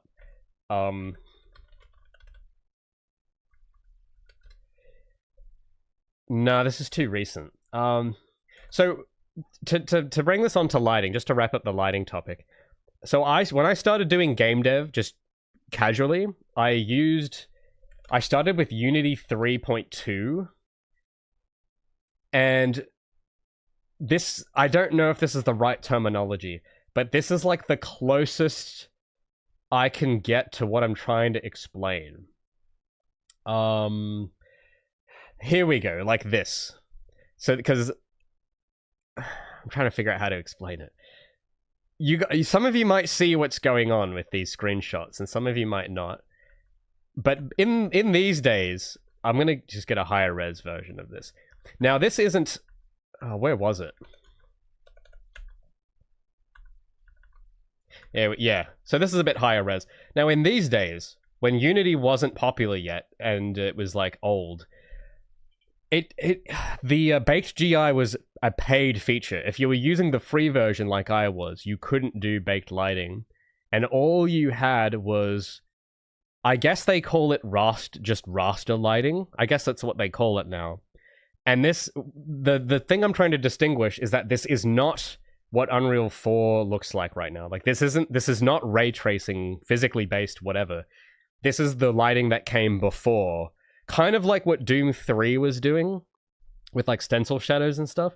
This was, like, during this period of Unity 3 in, like, 2010, this was sort of the peak era of, like, in between the harsh stencil lighting of Doom 3 and lighting now with PBR. It was sort of in the middle between those, right? And you can see here that this character has the blob shadow going on. And the shadows are... I mean, this actually does have baked lighting in it. But you see how the baked lighting looks different? Like, I don't know how to describe it, but there isn't any fancy bounces. Like, there's a bit of ambient occlusion, but that's it. Like, it doesn't have a million bounces and the corners are, like, overlit or anything. You know what I'm talking about? I don't know if this is making any sense, but this look... this is sort of, there's something about this I'm trying to take and combine it with anime textures.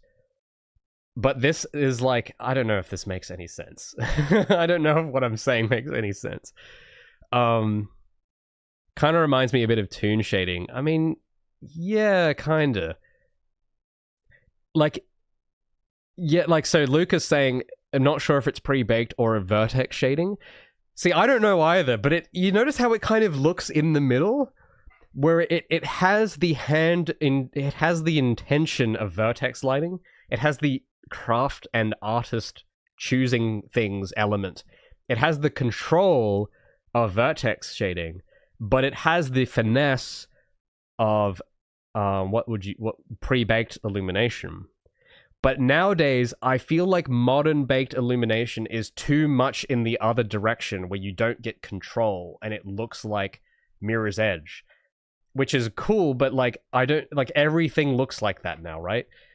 Or maybe it is the amount of bounces. Actually, you might be onto something, Teddy. Maybe it's just because it's only bouncing once.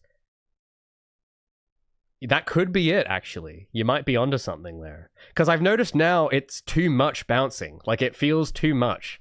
And it kind of looks like Unreal. But, because this doesn't look like Unreal, right? Like, you look at this, just ignore the Unity UI for a second, and it looks like your average game from 2010. Even though it's using baked lighting and all this stuff. But it doesn't look like UE4. And I think it could just be the amount of bounces, maybe. Hopefully. I mean, if it's that simple, that'd be awesome. Because that's the thing. When I started learning game dev, this was what was normal. Like, this was the default. Every game you made looked like this. And the thing that was really weird, because this is where I learned how to light things, and my lighting wasn't amazing. I wish I kept some of my old projects. I do have some of them on an old computer, but they're broken and all the materials are just pink and it doesn't work. I wish I had saved more of them, but I didn't, unfortunately. But when I was like 11, 10 years old, or 12 years old, this is the sort of, not exactly this, but this was the tools that you had at your disposal. You couldn't do anything more than this easily. And I remember having a very uncomfortable time when I switched to Unreal for Feline, going from having more control with how Unity used to do it. I don't know if this is still like this, by the way. I haven't used Unity in like 5 years. But I remember it was weird going from this, because I remember being able to put in lights, change the color, and put in fog and change the color, and it would just be the color I wanted. But then when I tried making Skyport in Unreal for Feline, I remember getting really frustrated because when I dragged in fog and when I dragged in lights and baked it, it was all washed out and it wasn't the color I picked. And it looked too... It was like, no, it's doing something to my thing and I don't like it. But in Unity, back then, you could just drag and put in whatever and it would look the way you made it look. And this isn't because it's like a better engine or anything. This isn't like a Unity versus Unreal thing. This isn't what I'm talking about. It just so happens that at this point in time, Unity's renderer was simpler, and you couldn't... It was impossible to get the default Unreal look. Now, granted, Unity did have its own problem back then, because it had the default Unity look, which was worse. But you could, if you were just smart about what you were doing, like this, with the template project at least, you could get yourself out of that. The only giveaway would be the splash screen it would put at the start of every game. But apart from that, it was kind of hard to tell. But you see, it's sort of like how Xbox 360 games looks, you know? That's kind of what I'm trying to describe anyway.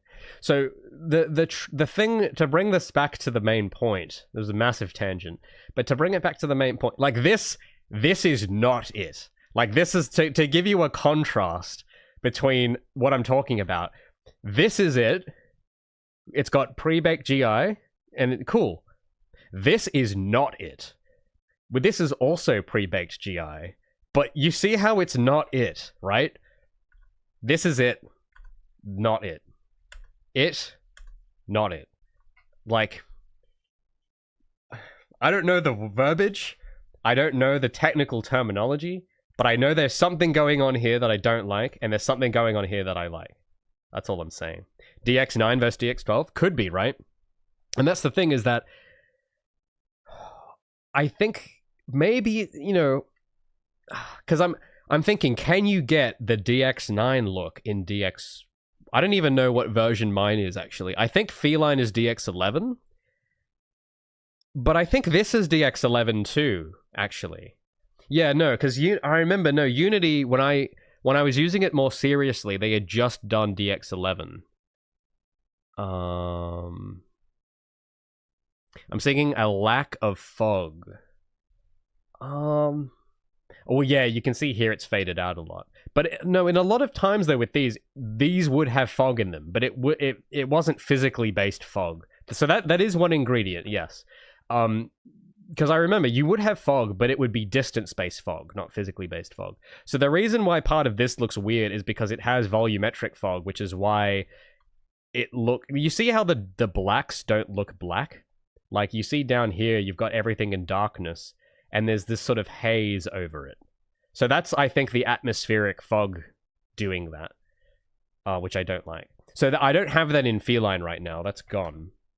I have the old school distance fog, which is not showing for some reason.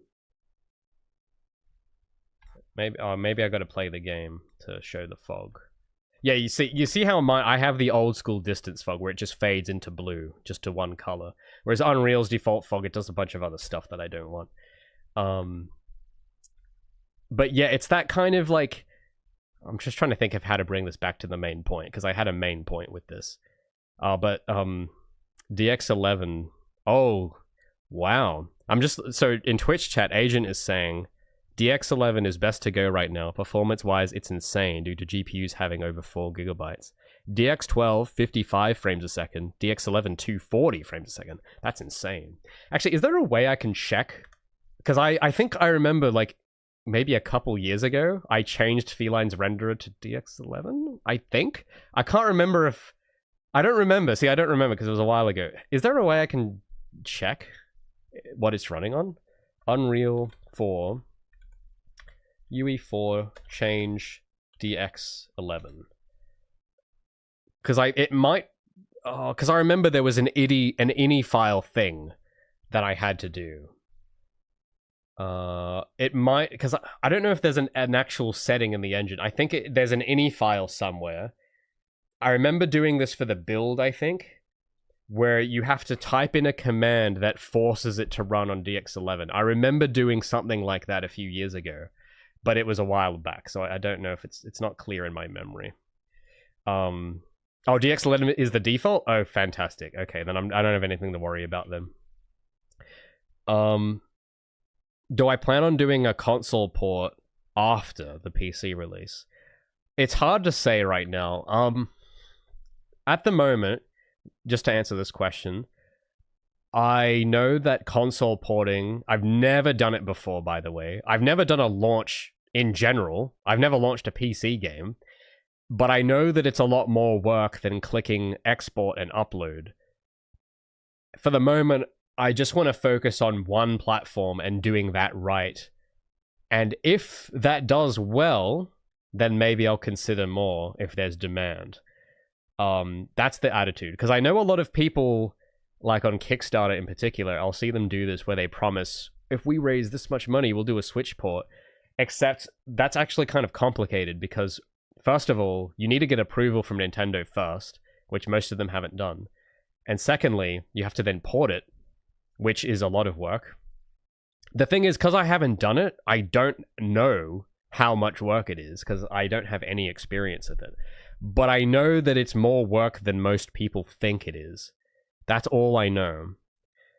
And then thirdly, you have to then get it through lock check, which is like a whole process that can take months. And you have to do basically that process for each new platform you port to. And that's not accounting for any weird technical problems that occur. Like maybe on the PlayStation version, the jump is slightly higher, and the lighting, there's Z fighting on part of the floor that isn't there on the Xbox version. Like things like that. I don't know if I'm exaggerating, but I've heard of things like that happening, and I don't know how to deal with... Like, I have no idea how to fix those. So I want to just focus on one. And again, because that's expensive to figure out those problems and do a multi-platform launch. You're basically betting that the amount of time you're spending making it work you're gonna earn that back. And I have not the experience to say whether that will work. So I just want to focus on Windows. If it does really well there, and if it exceeds my expectations and people are begging, please do it, then maybe then we'll think about that. But I'm not gonna promise anything like that for now. Just because I want to be conservative with it. I don't want to make promises I know I can't do. You know that for iOS you have all textures be in the same ratio that are the power of 2. Oh yeah, so that is something as well that I have an advantage with here using Trench Broom, is because everything's square. All of these textures are like 512, so they're all power of 2. So I don't know all the technical whatevers for it, but I know that that's good practice. A lot of people say that that's good practice. So I know that in terms of like running and stuff, optimizing, I'm going to have an easier time because all of my textures are just conservatively sized and they aren't overdone. And they're powers of 2. I don't have any weird, non-power of 2 textures. So I know that I'll know that I know that you could make porting and things worse by not doing those. But still, I am skeptical, because it's like it wouldn't be that easy. Otherwise, everyone would do it. So I know that there's more to it than just, making the textures low res and clicking export and stuff like that. And also, hardware, because you need testing hardware, which that is not free. So, and I recently lost a lot of money on trying to do development, hiring staff and everything. So I can't say right now that I have the budget to get dev hardware and all that stuff. But anyway, to lighting, I was going to say something to wrap up the topic on lighting. Sorry, I lost my train of thought there. Oh yeah, so the area I want to explore over the next week with lighting is because we've looked at some of the old Unity lighting and stuff, right? We've looked at some of this, and I know that there is a mix between the handcrafted. This is more in the realm of handcrafted than what Unreal can do by default. So my current hypothesis is, what if vertex shading?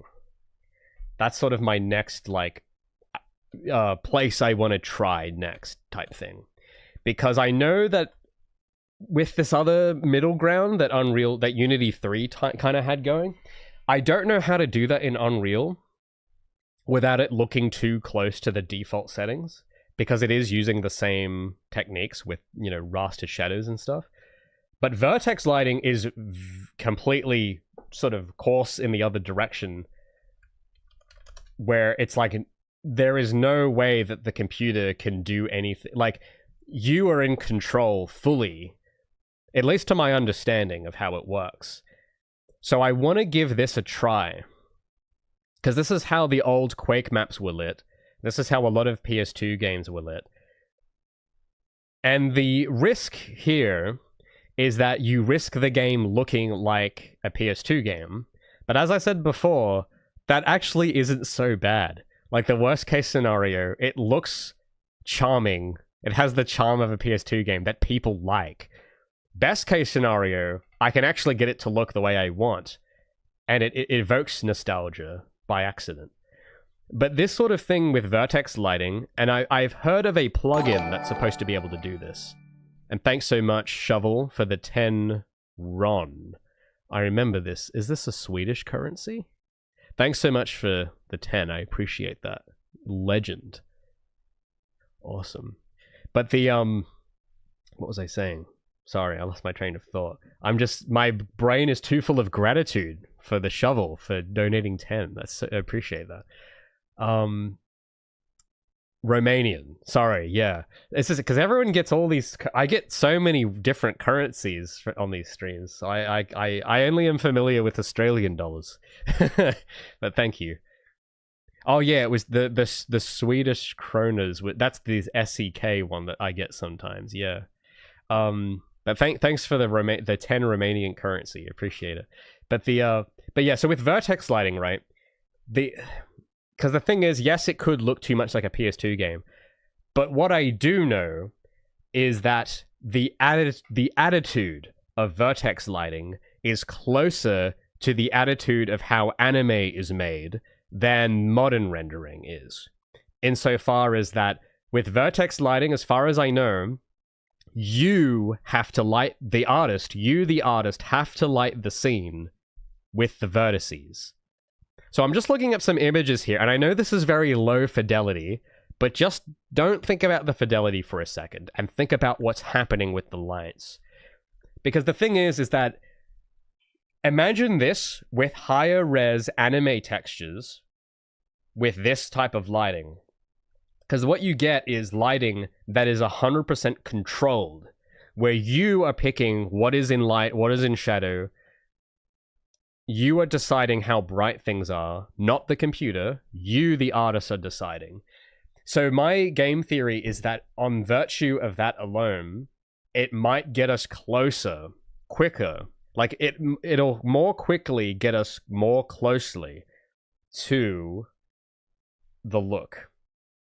Whereas with raster, you're relying more on calculations, which the attitude of relying on calculations is antithetical to the attitude that makes the anime style look the way it does. Because the entire thing is the artist intent. And just from my game theory and from my research, it looks like vertex lighting is the artist intent. It's the closest way to artist intent. and it's the simplest way.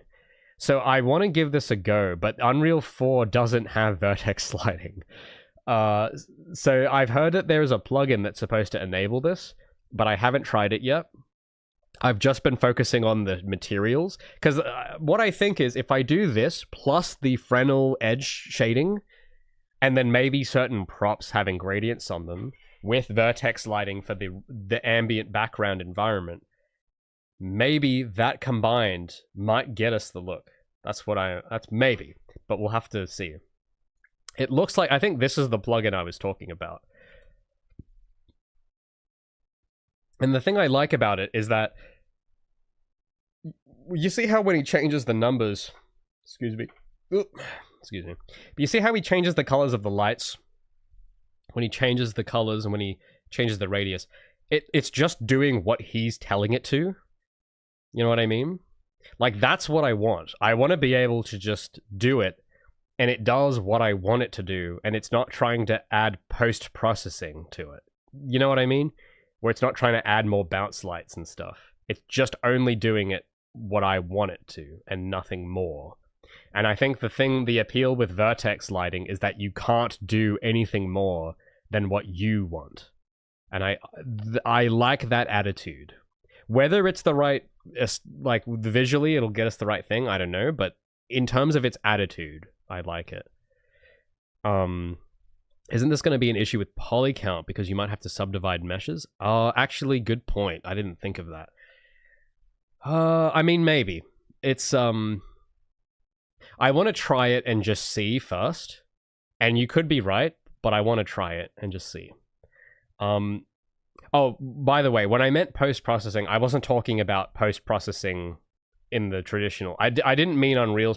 Like, I actually have disabled most of the post-processing anyway. The only post-processing image-wise is just my own stuff.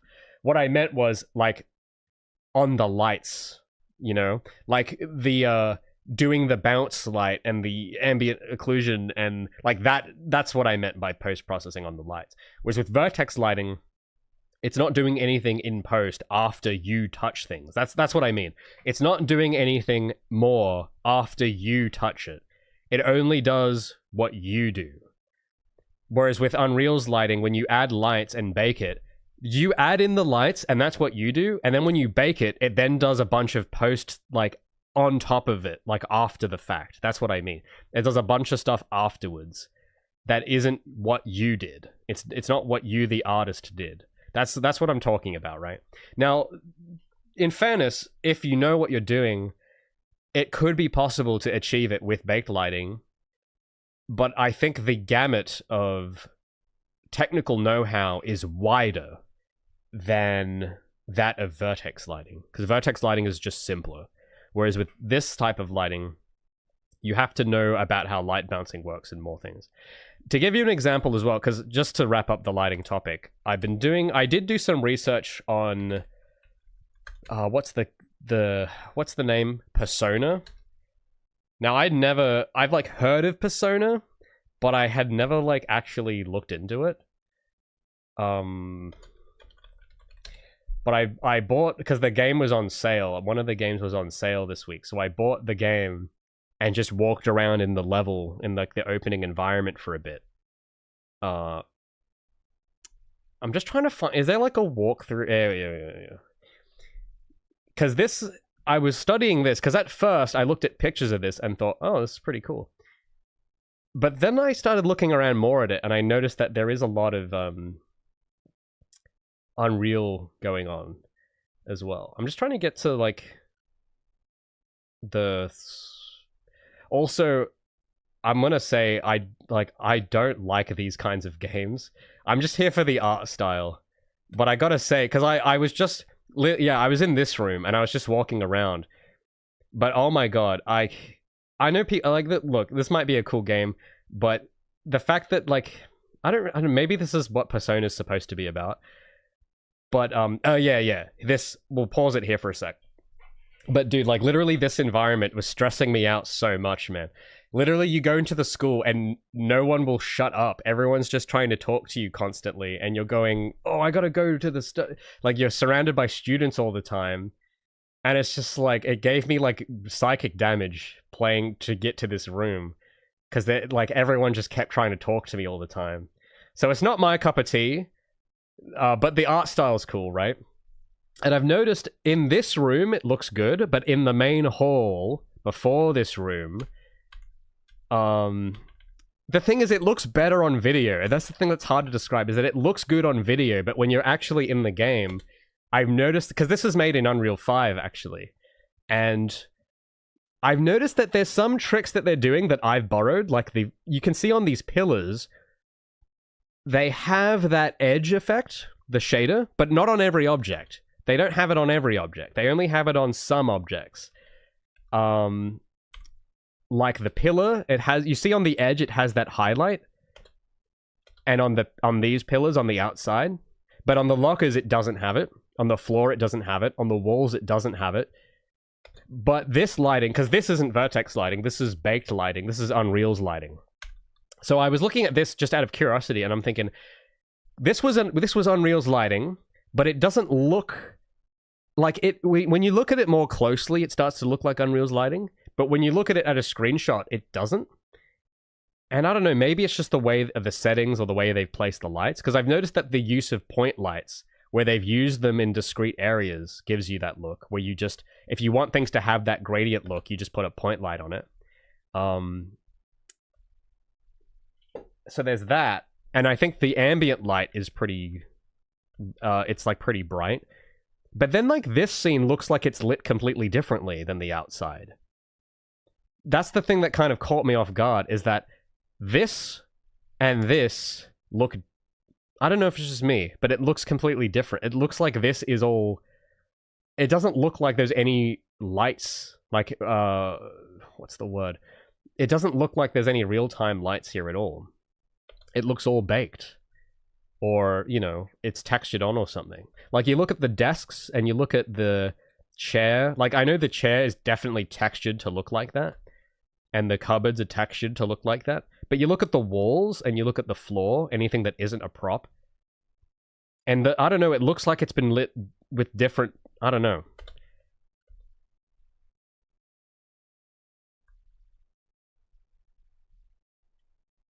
Persona 3 is definitely one of the aesthetics. I mean, yeah, I love the aesthetic. It looks really cool, but I gotta say, like, I didn't enjoy, like, I played the game for 20 minutes and I did not enjoy the game. But the aesthetics are cool. The music as well, man. Oh my goodness, the music is really nice. It's a shame though, because it's like, I love the aesthetics of games like this, but I don't like the genre. Because I don't like this thing where you're role-playing as a school student. Like, I don't want to go, like, I don't want to relive school. I've finished with that. I don't want to think about school ever again. But the only games that have this style are all games that are set in schools. And it's just like, that's where Project Feline needs to come in. It's going to be the one game that has the style that is not set in a school slice of life simulator where you relive the torture of school all over again. And then, yeah, this scene as well. This looks more unreal. I don't know how to describe it, but this evening after school classroom scene, something about it looks more unreal, and I can't put my finger on what. Yeah, like this whole interaction. Sorry, I'm getting a bit sidetracked here, but I freaking hate, like, I just want all the characters to just shut up and let me walk around and look at the classroom. But they're all going like, oh, you were walking home with him today. And it's like, do you have nothing better to do, man? Like, Jesus Christ, I hate this character. Anyway, so, yeah, so if we go back to the... Like, this is obviously baked shadow maps, but I don't know, like, the floor looks... I don't know, man. It looks 3D. But there are bits of the game that look like a drawing. And that's the thing. I'm trying to work out sort of... You know, what is it that makes certain scenes look more unreal than others? And I haven't figured it out. But I know that this... The reason I'm looking at this at all isn't because I want to recreate Persona's look exactly, but I'm more trying to get an idea of what I'll be in for if I try to do baked lighting. Thanks, Luca, for the 5. 2 things I would recommend looking into is Sakura Wars 2019 for anime game with baked GI, and Acerola's Persona 3 Reload video about their pipeline. Thank you. I'll look that up. Oh. Okay. And what was the other one? Oh no, that I have seen that video. Yes. That video is really good. It focuses more on like the deep rendering stuff of like the order it draws things. And that is kind of beyond my technical knowledge because I don't even know what you call that job, but it's more than what I do. That's like being a rendering engineer or something. Thanks for the 5, by the way. But yeah, it went a little over my head because I don't understand how to control the renderer. Like I am just, I'm not at their level. But that was an interesting thing to look through. It did give me, because it did focus a lot on the UI too, which was also really cool. But graphics programmer, yeah, that's it. Because I'm not a graphics programmer, so the thing I'm trying to get is like being able to get the look without having to like program my own graphics engine. Because I just don't like.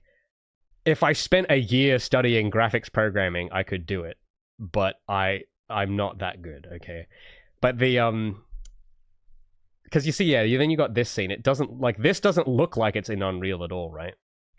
But yeah, but I looked at his video. It's a really good video, and it does give you like an insight into like the order they're rendering in, because that's the one where it goes into like first they draw the depth buffer, and then they draw the other stuff. I can't remember what it was. The they draw like the lighting after the shadows or something along those lines.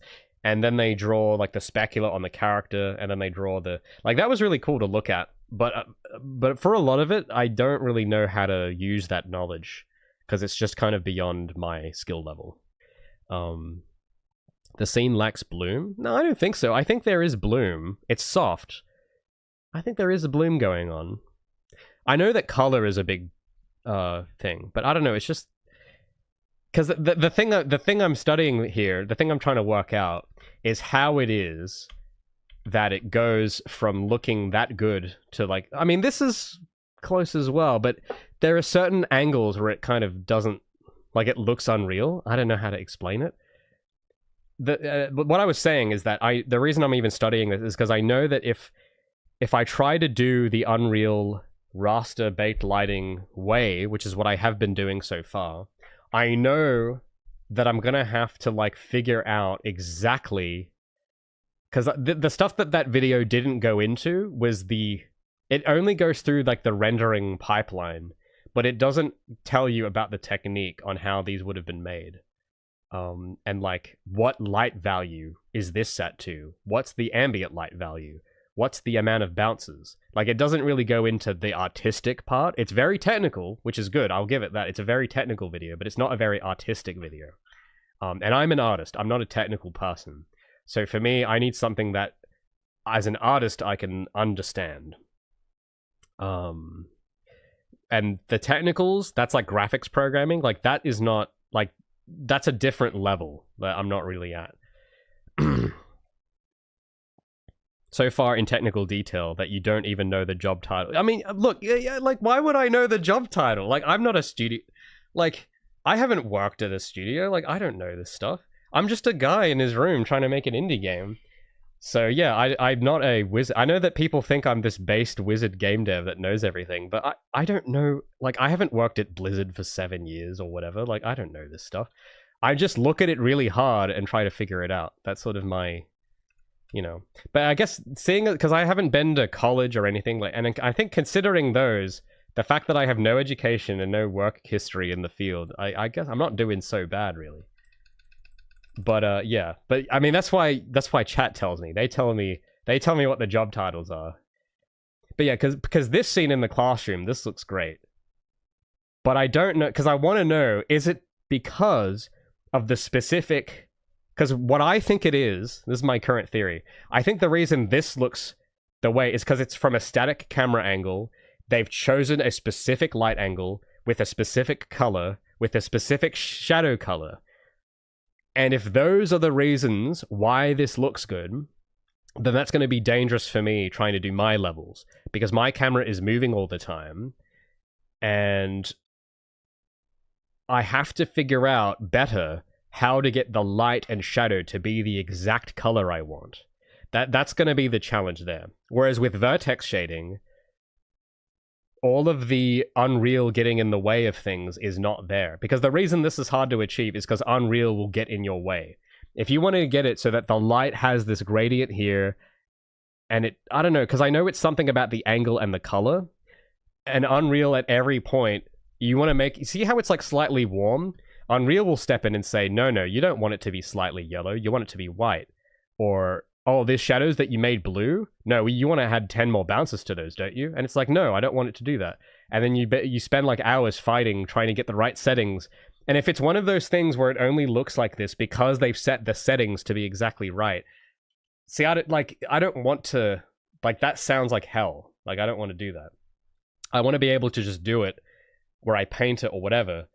But it's, I'm trying to figure out if it's one of those things where it has to have like the right settings or not. Because the settings is just settings. That is not an artist. That is, you have to give it the right inputs and then the computer will do it. That's the thing I'm trying to like figure out if this is in that territory or not. But anyway, I've rambled long enough about graphics. Well, yeah, because I don't think they might be using it. Because yeah, these guys might be using a tone mapper, right? But I'm not using a tone mapper. And I'm on purpose not using one. I don't want to use a tone mapper. So I've actually gone in for mine and taken the tone mapper off and turned all of it off. Because before, it would wash everything out too much. It had the tone mapper, the auto exposure, the everything. The colors would look disgusting. So I've turned all of that off now, and it looks more the way I want. But in terms of, like, for these dudes, because I know this, from a screenshot, it looks cool. But it's like, did they need to rely on a tone mapper? Because if so, then that's kind of out of my... I can't do that then. If they're relying on tone mapper or whatever, or settings that I don't want to use, then yeah. And that's the thing, I guess I don't know. I don't know how you even find out that sort of thing. Maybe that's a studio secret or something. But yeah, that's the stuff I've been looking at though. I've been looking at stuff. So I don't have much like cool cutting edge stuff to show this stream. But it's mostly just been critically analyzing the environment to look better for the demo, to look more polished and more anime-like. So, I mean, I've got some progress with the edge shading. I think I'm onto something there, because Persona 3 does have this. It has that edge shading, but it doesn't have it on every surface, which is the thing I don't understand yet. I noticed that they only use it on certain objects, and I don't understand the rules of why they choose to use it on some objects and not others. So at the moment, I've just got it on everything. And, I don't know. You guys tell me if it's too much or not. But that's something. In terms of the gradients, I'm not sure if I'll keep those. I think the gradients work better on props. And I think that could be the missing link here with the environment, is that maybe because the difference with the environments I'm studying is that these have more props, like desks and what have you. Or if you have a city street, you'll have bins and street lamps and stuff. But in this level, it's all tech and there's no props yet. So maybe I'll only really know if it's the right move if I do an actual meshing pass properly. Because at the moment, it's just the block out but textured. So maybe the missing component is that it needs some props, like, I don't know, biotanks or crates, or I'm trying to think what other prop, like computer terminals. Maybe I need to get something like that going in parts of the environment and add like the gradient shaders to those. Yeah, that could be it actually, because I'm looking around. And when you look at a scene like this, you're not looking at the wall and the seal and the roof and the floor. You're looking at everything else. So maybe that could be why it's hard to judge, because in my level, all there is platforms and ceilings. So if this level was only platforms and ceilings, maybe it would look similar. But they have things like props, like the whiteboard and the podium, that are hand textured to cover up that stuff. Maybe that's what's going on. Could be. Could not be, but it could be. Yeah, vents and pipes. Yeah, you know what? That actually gave me an idea. Maybe if I had more pipes, and that's the thing you got to be careful of, is that you don't want to overdo it and make greebly pipes and over detail. You don't want to go that heavy. But because I don't have anything right now, so maybe if I went a little bit and added like pipes, terminals, crates. If I went in and added things like that to give it some lived-in feeling, maybe that would... Because then those things would have the Fresnel shader on them too, and you would see the edge highlights on those objects.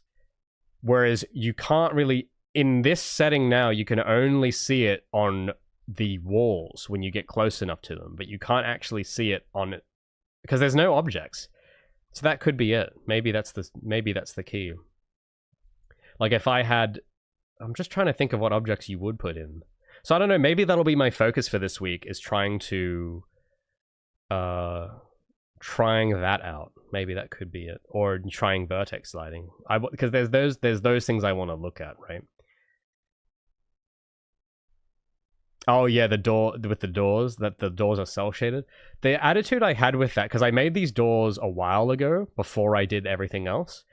And the idea is that dynamic props like doors would be cell shaded, and static props like the environment would not be cell shaded. Because that's how it works in traditional animation.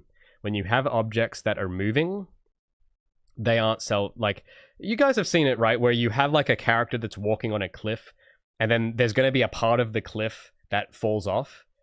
And you already know that that's going to happen because that part of the cliff has been cell shaded, but the rest of it hasn't. And you know that, oh, this part of the cliff, they've cell shaded it. It means they're going to animate it. It means it's going to crumble. Like that kind of thing, right? That was sort of the idea I had with the doors, because these are dynamic and they will open and close when you get near them. Now, granted, because I think the animation, it's just lerping it. I should actually make it animated properly so it has the limited. It should be less frames and it should be quicker, but it should be like the limited, like it should have 3 in-betweens. That's what it should have, where it goes closed and then 1/3 open, 2/3 open, and then fully open. But at the moment, it's just using some Unreal code to like lerp it, which looks lame. So that's something I could probably easily fix. But yeah. But if, but you aren't the first person to have pointed that out, though. I mean, that was my rationale for it. But if it's going to be enough of a problem where people find it distracting, then maybe I should change my rationale. So that's the thing that's tricky.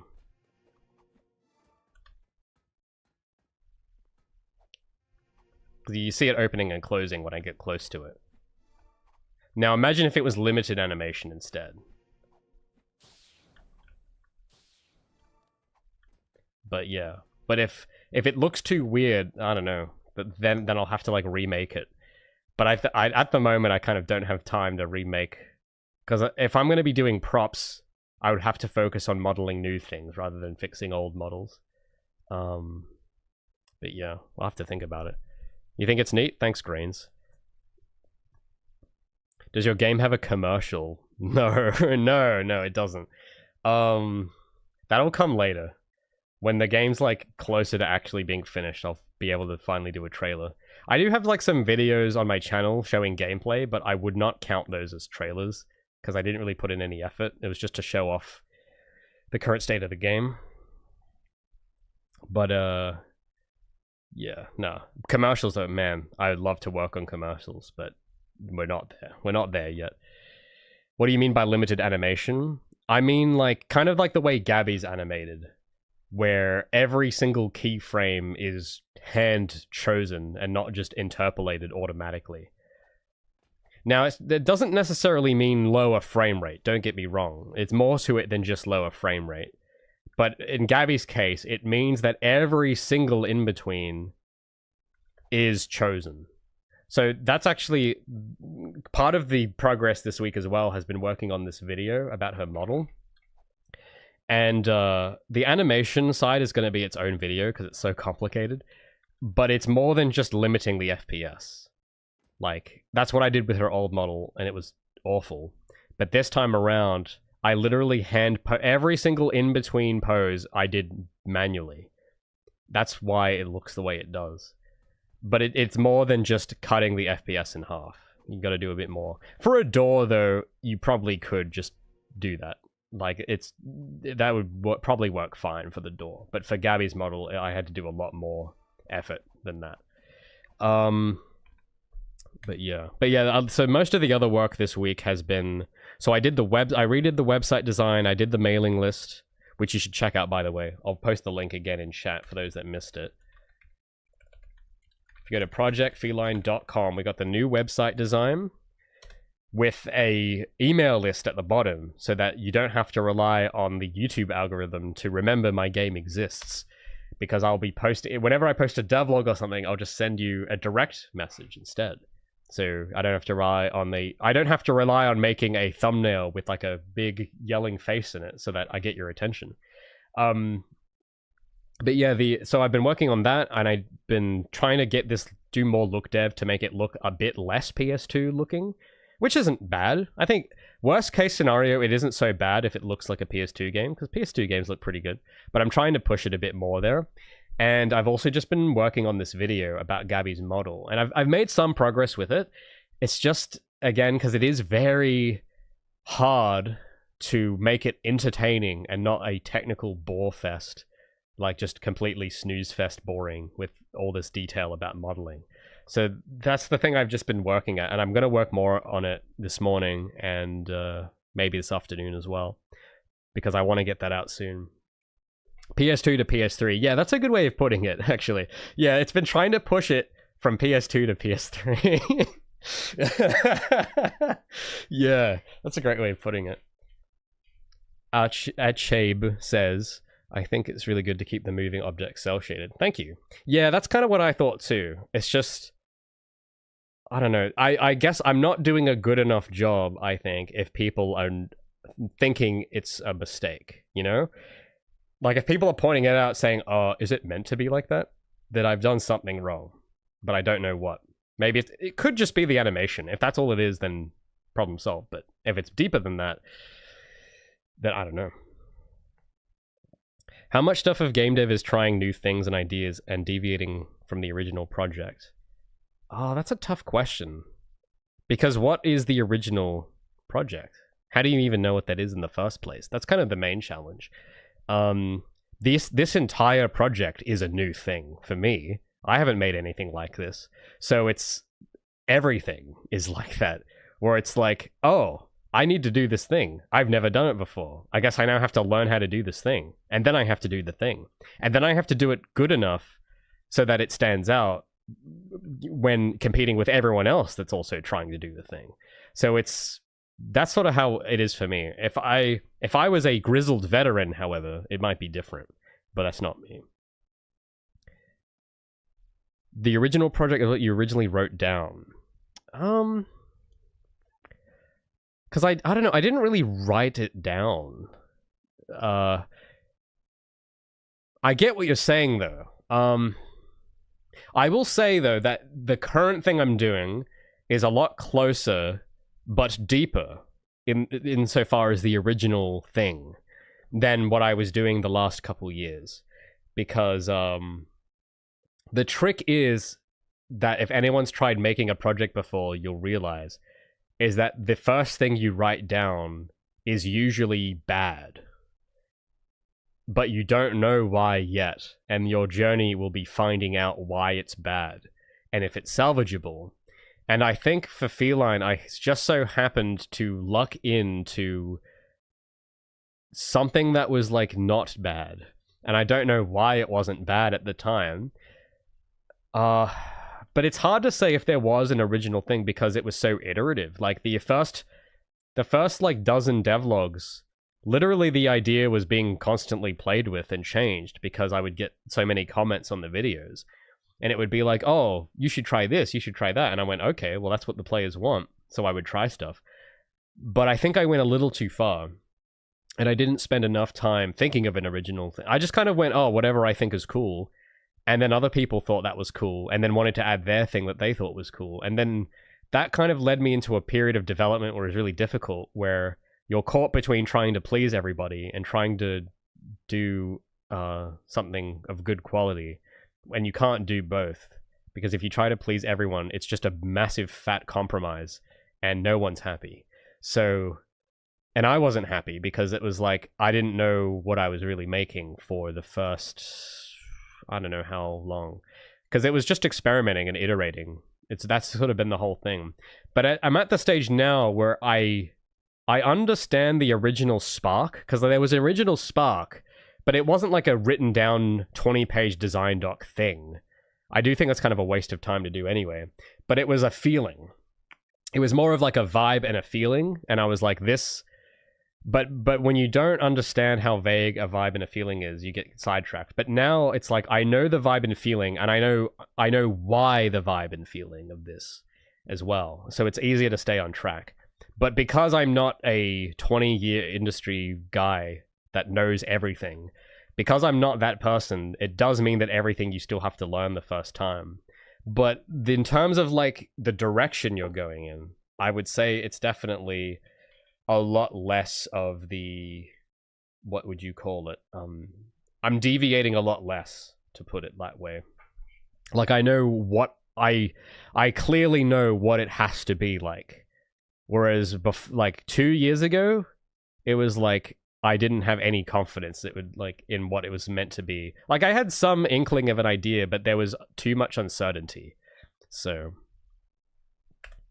game design docs might be more useful when you're working with more people. I mean, maybe, but then working with more people is sort of its own can of worms, and not everyone is cut out for that, as I learned the hard way. So in that case, I would agree, but because I have no interest in working with people, a game design document is sort of, it's sort of in the realm of like procrastination porn, where you do it to feel busy, but you're not actually doing anything. Type stuff. Like, for a solo project, a prototype is more effective than a design doc, in my opinion, because a design doc isn't playable, and like nobody cares. So it's like, you know, you gotta have. But yeah, that's just me though, because that obviously in a team it's not quite gonna work. But you know, at the same time, like, I don't know, there's no real right. You just gotta find the way that works for you, and design docs wasn't the way for me. It didn't work. I think you'd be able to fill an underserved niche with that. Maybe. I mean, maybe. Hopefully. The design doc could go like the art book or something. I mean, because that's the thing, is that I do have a... Oh, by the way, thanks Absolute Zero for complimenting the website. I have a devlog... I have a dev urge, want so badly... Look... What? Sorry, I can't... I don't understand what that message says. Oh, you want to look at all my code? I know, everyone wants to, man. But, I mean, my code is not that interesting. Just go write your own code. It'll be more fun. But the, as I was saying with the... Yeah, so, because I did have a design doc, and this is how I know that it didn't work, because I actually did try it, and it was a giant waste of time. Because I wrote it, and I spent all this time, like, thinking, like, you know... Oh, what's the user flow going to be for the... Like... There's a certain like attitude that it makes you think, like there's a certain way it makes you think that I hate, where you have to think like a college student, and instead of actually doing things and trying things, you have to come up with some game theory and justify why your mechanics are there. But I don't know, man, it felt wrong. Like I was doing it, and it's like, you write out the mechanics, and it's like, oh, well, Gabi has the ability to do this because it creates the gameplay loop, and it, you know, all of this crap that I just don't think, like, it just sounds soy, you know what I mean? Like, it's like, instead of having the balls to just make the thing, you're, like, stirring in insecurity and hesitation, because you're too afraid to just commit to the bit. So instead, you're going to waste your time writing a Word document that no one's going to read. Like, it was torture. It was soul torture for me. Now, it has a purpose, but if you're trying to just make a game and you don't want to put up with all the office politics, whatever, if that's all you want to do, you don't need to put yourself through the mental torture of having to justify to yourself, you know, I gotta have, and then the game will have collectibles, and that'll add the dopamine, and like, it's this very clinical, like, it makes you think in this very detached clinical way that is like in the realm of the abstract, that is not real, and I don't like it. And I'm not saying, like, if you want to do that, that's fine, I don't care. I don't like it. and I'm not going to do it. But if you want to do it, that's fine. I don't care. Like, you do whatever works. If that works for you, that's great. That's awesome. If you need it to get everyone on the same page. But that's why I have a tough time working with people, because I know what I want, but I just make it. Like, I don't know how to abstractify it into a Wikipedia article so that someone else gets it. My version is just to make the thing, and you look at it, and I say, yeah, this. Like, you look at this, you can't describe this in a design document. I'm sorry, but you can't do it. Because even if you think you can, you know, you people, because I've noticed this, because I've tried this, okay? I'm not saying this out of nowhere. I've tried doing this. When I try to explain to people what I want, they think they know what I want because they've read it. But then they do it, and it's not what I want. Even though the wording is the same, but wording is, like, not good enough. You can't just explain it with words. Like, that's not enough to, like, really get it. Like, that's why I have such a time on stream even explaining this. Like, imagine if I didn't have my desktop and I was just trying to explain this. It would be impossible. Like, and even for a lot of you guys, right? Even if you do explain it, even when I was explaining the model and stuff, dude, the amount of people that told me I was wasting my time with the model, saying, well, you don't have to make the model again because you just use Vroid. Like, no, you can't do it like that. And I can't explain to you on a Word document why you can't do it. But here's the result, and now you get why you can't do it. Like, that's the way I am. It's like, I can show you, but I can't tell you. And I can't understand it for you. And that's just me, though. That is just a me problem. And I get that it's a me problem. And my attitude is, well, I could put in 1,000 skill points in speech and take that out of delivery so that I can, like, instead of working, I can just go and explain to other people. Or I could just get on with it. Like, that's sort of my preference is I would rather put in the skill points into just doing it myself than to try to explain to people how to do it. But that's me, though. That's my style. And it's not for everyone. But also making design docs is not for everyone either. But yeah, sorry, I just had to get that rant off my chest. I just hate design docs so much. Because I've written them, I've written briefs, I've written design docs. For me, it's been a giant waste of time. And I wouldn't do it again. But I know that that's not everybody. I know that there's a use case for it. So, yeah. Yeah, the let me cook approach. You know, that's actually a great way. See, yeah, you're explaining it better than me. It's the let him cook approach. But when you're working in a team, no one wants to let people cook, that I've noticed. No one has any confidence that they can cook, so they go and write a document about the burger they want instead of just making the damn burger. That's just what I've noticed. But, you know, but I haven't worked in high-level teams. The thing is that I think it is true for Todd Howard or someone that it does work for them, but they are so beyond the level of most people that it is insane. Like, it only works for them because they are the exceptional of the exceptional, and they are better than everyone else. But that is not most people. Most people I've worked with are not Todd Howard. They're just average, normal people. And for those, like, it doesn't, like, they're trying to do it the Chef Ramsay way, but they aren't Chef Ramsay, you know? Like, that's the thing. They think that, oh, well, Todd Howard does... His team, he has 100 people and he writes design docs. So if I do the same thing, I'll be just like Todd Howard. It's like, no, that's not how it works. That you are not Todd Howard. Like, that is only one... The only reason that works is because he's Todd Howard. Like, that's kind of the way I see it. And it's just, most people aren't that. I'm not that. And I know that that's why I know it doesn't work for me, because I'm not that. So... I have to be, like Jimmy McGill says, if I'm going into it, I gotta do it as me, you know? You gotta do it as Saul Goodman. That's how he do it. John Howard. Yeah. Or God Howard, as I like to call him. Yeah, there's also something that I need to work on. Just because others do it this way doesn't mean you need to. I mean, yeah, that's the thing too. I mean, that's something, I've thought about that topic a lot. That was like kind of one of the main messages that I wanted to get across with my hire more devs video. A lot of people were kind of, you know, angry about procedure or whatever. But I think the main point is that it's an example of what happens when you don't do it your way. And if you don't do it the way you're supposed to do it, and I don't mean the way everyone is supposed to do it, it's the way you're supposed to do it. If you don't do it, you just hurt yourself. That's sort of what I've noticed. And it's a hard idea to communicate, but, you know, that's why I kind of don't like this whole just the general thing where there is meant to be only one way to do everything. Like, I don't really like that personally. But anyway, God Howard won't beat. No, okay. No, can we? No, seriously. Can we drop the Messiah meme? Okay, I'm not. That's not me. I'm just Harry. I'm just Harry. Okay, I prefer that. Okay, I'm just Raymond. I'm not the Messiah.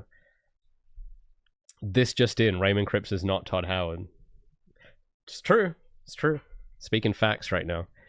Agent says, what do you mean? If I buy a F1 car, I expect to have the same lap time as Michael. I don't even know who that is. But yeah, I mean, that's sound logic, my friend. No lie was detected there.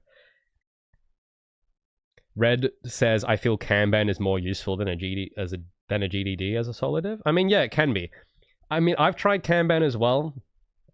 There's gripes I have with it too, but I mean, at the end of the day, the best way is the way that works, in my opinion. And if it's the way that works for you, then that's great. If it, I don't know why, it's that simple, I think. For some people, it's Kanban. For some people, it's a GDD. For some people, it's something else. I don't know. But the trick is that you don't know when you start, which is, how would you, right? So part of the journey for me, because everyone thinks game dev is just coding and making shaders, which I wish it was. But part of the journey is figuring out your way. Because it turns out there are 100 ways to make, even this shader that I did there are hundreds of ways to make that. Or, to design this level, there's hundreds of ways to do it. And the key is not becoming the overeducated master at everything. It's to find the way that works for you. And, I don't know. I don't think it's that unpopular of an opinion, but for whatever reason, I never hear people, every advice I hear everywhere is go watch GDC and just copy them. But it's, you got to find your way, and that takes time. You can't shortcut that with a tutorial. You can't do that in a degree where all of a sudden in 5 years, you'll just magically do it like Todd Howard would. I don't know, at least in my experience, it's more valuable to kind of grow your own organic way of doing the thing, and then you become the master at your way. I don't know, but it's an attitude thing. Not everyone is going to want to do that, but it takes time though. And that's sort of been a big, I don't know, maybe that could be its own video. Maybe that'll be worth talking about. I don't know, but I think a big part of the game dev journey is not just the materials, the code, whatever. It's about finding the way. And that's required getting it wrong. For me to know how I want it done, even these levels, for me to know how I wanted these done, I had to make a dozen the wrong way. And then learn, okay, why don't I like this way? Why don't I like this way? Why don't I like that way? And then after 12 times, it's okay, I don't like this. And then that narrows down anything new. And then the only new thing is the way that you actually want, because it's got all the stuff it doesn't have what you don't want. And that thing for me was this trench broom thing when I was making this level. I was like, oh my goodness, finally, after 12 failed attempts, I found the way that I want. And the thing is, because I didn't know anything, you don't know what right looks like. You just, you have a feeling, when I was trying to do this right, I had a feeling that I wanted it to make it like trench broom. And I had a thing in my head of, it should feel like this, but if you haven't done it before, you're not going to know how to explain that. And then it isn't until you do it the wrong way, you can then start to explain it and go, oh, well, I thought it was going to be easy, but it actually isn't. And then there's all the, when you're doing level editing in Unreal, for instance, where you have all this, garbage snapping with everything, and how you move an object here and then it misaligns everything, and then you gotta, then your hierarchy gets full of crap, and it's those stuff you don't think about at first, and then you realize, oh, I don't like that. But then the trick is to not ignore that. I think too many times people just do that and go, oh, well, I guess that's how it is then, and then they suffer. So I don't know. For me, I'm kind of glad I kept pushing through it to find the way I liked, and even then, it's still not easy, but it's preferable, right? So anyway, sorry, that was a big tangent there, but yeah, I don't like design docs. In summary, I don't like them. Yeah, to fail fast. I guess that's kind of...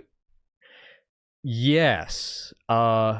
but there's a spin on it that I have that I think goes over people's heads a lot. Because when I hear fail fast, a lot of the time they mean just chuck out a bunch of junk games, which is fair. You could do that. I tried that. I did not learn anything from it personally. So the strategy I'm doing instead is to fail fast in one project instead of failing fast in 100. And there's benefits, there's disadvantages, but there's benefits to it. Because if I had tried to do the fail fast attitude where you're applying it per project, and the minute you have one hiccup, you just quit the whole project and start another one. Because that's kind of what I see happen with the people that take fail fast too much. And I mean, look, you could probably do good stuff with it, but I tried it and I didn't make anything good. I've seen people do good things, but I didn't do good things doing it that way. So for me, I just went, oh, well, let me just focus on one project. And then it just so happened that by fate's chance or whatever, I failed fastly doing the same project, but I didn't quit it. So it's like the fail fast, but what if you, instead of discarding the whole project the minute you fail, you just kept doing it? And that's how you lead. That's what's led to this. And if I hadn't done it that way, you guys wouldn't be here and you wouldn't care about Project Feline. But also, if I had gone the other way, I would have made more games, but none of you would have heard of them. So there's that sort of trade-off that I don't see people talk about. And whether it's the right move, I don't know. I mean, I don't know if this will work. But I'm glad I took this road. That's all I can say, at least. Do you like the process of coding? Sometimes. Thinking about the problem and putting it into an instruction. Well, okay, this will be my last question, and then I really got to get going. But I like the abstract sense of programming. I like giving a computer instructions and it just doing what I want without throwing a tantrum. I like that. But there is more to programming than that. And I know enough to know that I don't know anything really, but I can do something. I like it's because what people say when they mean programming, I like giving instructions, but then there's the whole engineering side, which is I'm not as good with. I think I could get better at it, but I would do it at the sacrifice of other things. So like what I mean by that is like people like John Blow that are like extremely in deep into the engineering side, where they are very anal about how it should be written, and I don't know how to explain it, but you know the level I'm talking about, right? It's like they actually know how the computer works. They understand how a CPU architecture works. They understand like not assembly, like they couldn't read it, but they understand what's actually going on with the computer. Whereas with me, I don't really. I know that when I plug in nodes, it does something. And I know that real programmers hate people like me that only have this surface thing. I understand that. For me, though, the trade-off is that I get to have like a foot that's like knee deep in programming, but then I also have a foot in art and other areas. Whereas with a lot of the guys that are serious about programming, I have a lot of respect for them. And don't get me wrong. Like, I personally don't want to do this, but I have a lot of respect for people that go full into programming and they're fully immersed, but they can't do anything else. Like, they are really good like with programming and they understand programming. And there's a level of craftsmanship they have that is way beyond me, that is inspiring and cool.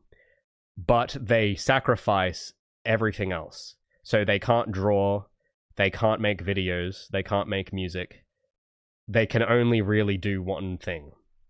Which, that's the choice, that's the sacrifice they make. The sacrifice I make is that I can do art, I can do music, I can do videos, I can do drawing, I can do modeling, and I can do programming, but I'm not going to be as good as Jonathan Blow at programming, ever.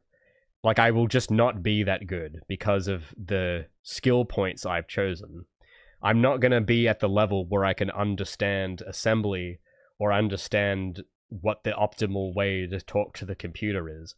I can talk well enough to the computer for it to get the gist of what I'm saying, but I don't speak its language natively. But that's, for my purposes, that's good enough, right? So it's...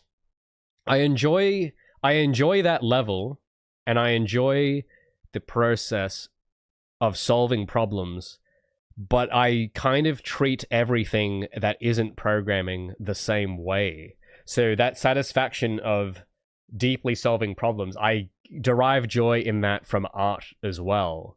So, because building Gabi's model was a bit like programming in the sense that there are problems all the time, and you have to now edge loop this thing a certain way to fix it. It's just visual instead.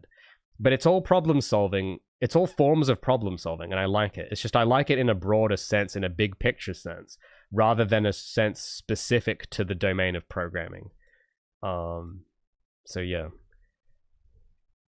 If you're building a game in assembly, then you made Roller Coaster Tycoon. Wait, is that a real... Is that real? Chat, is this real? Did they actually...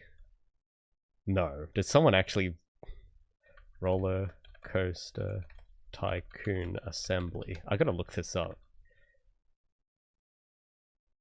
Roller Coaster was programmed by one guy in assembly.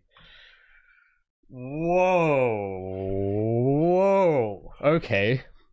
Oh, whoa. Impressive. Very nice. Let's see Paul Allen's Roller Coaster Tycoon. That's pretty cool. Respect. What does the game actually look like, though? Yeah, okay. Dude, that is an accomplishment. That's really cool. But I could make something that looked better. But I couldn't program it as well. So that's the thing. I'm not going to be as good as this guy at programming, but he's not going to be as good as me as 3D art. And that's just... It's not to say one's better. It's just this guy's style, his way, is doing it in assembly and pixel art. And it works for him. He seemingly enjoys it. And I mean, like, I'm not the biggest fan of pixel art, but this looks well done. It looks like he enjoyed it. And I respect that. That's cool. That's probably not what anyone would tell you to do. You know, you go to our game dev, like, no, you can't code it in assembly. What are you... Like, they'll have a tantrum over it. But I mean, hell, I mean, if that works for him, and if he enjoyed... I mean, the screenshot looked well crafted. You know, he cooked. The man, he cooked, he ate, he went to bed. That's fine. You know, if he wants to do it in assembly, he wants to do it in assembly. Doesn't mean we have to do it, but if he wants to do it, he can do it. And that actually is really cool, because it means that he probably has such an appreciation for assembly that most of us don't have. It probably looks... Because there's a level of beauty that you perceive when you get into something that is invisible. And he probably knows... That would be really cool to know, but I personally wouldn't be willing to sacrifice the things you would need to be as good as him on assembly. But I would sacrifice other things to be good at other things, though. That's the thing. And the game is insanely... I mean, yeah, it would be insanely optimized. But, oh my god. That is really cool, though, man. That makes me smile. Because, like, you know... Jarvis, can we get a screenshot of that up again? Real quick. Because you look at this. What's a new game? Give me a new game.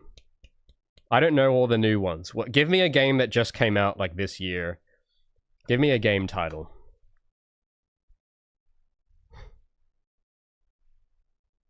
Planet Coaster 2? Is this a good game? Or is this... when I say a new... Oh, Black Myth... Actually, yeah. Well, even this... This looks like a very similar genre of game to this. But it looks... I'm gonna go with a safer example, because I don't know, and I can't tell right away. I mean, this looks more charming. This actually doesn't look terrible. But if we go to, like... What's the latest slop game? Give me a bad new game. Dragon Age Veilguard, okay. Yeah, like... yeah. So, like, you look at something like this. You look at something like this. and you smile.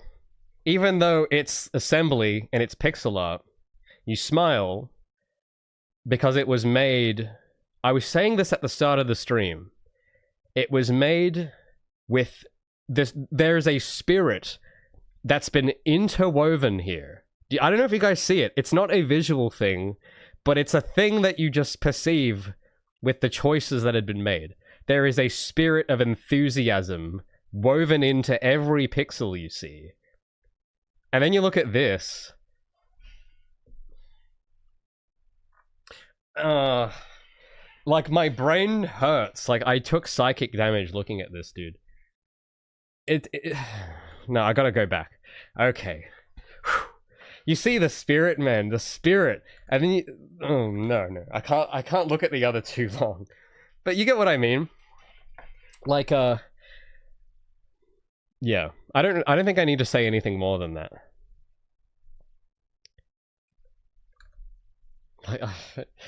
Like, I'm laughing not because I'm happy. I'm laughing because this is funny.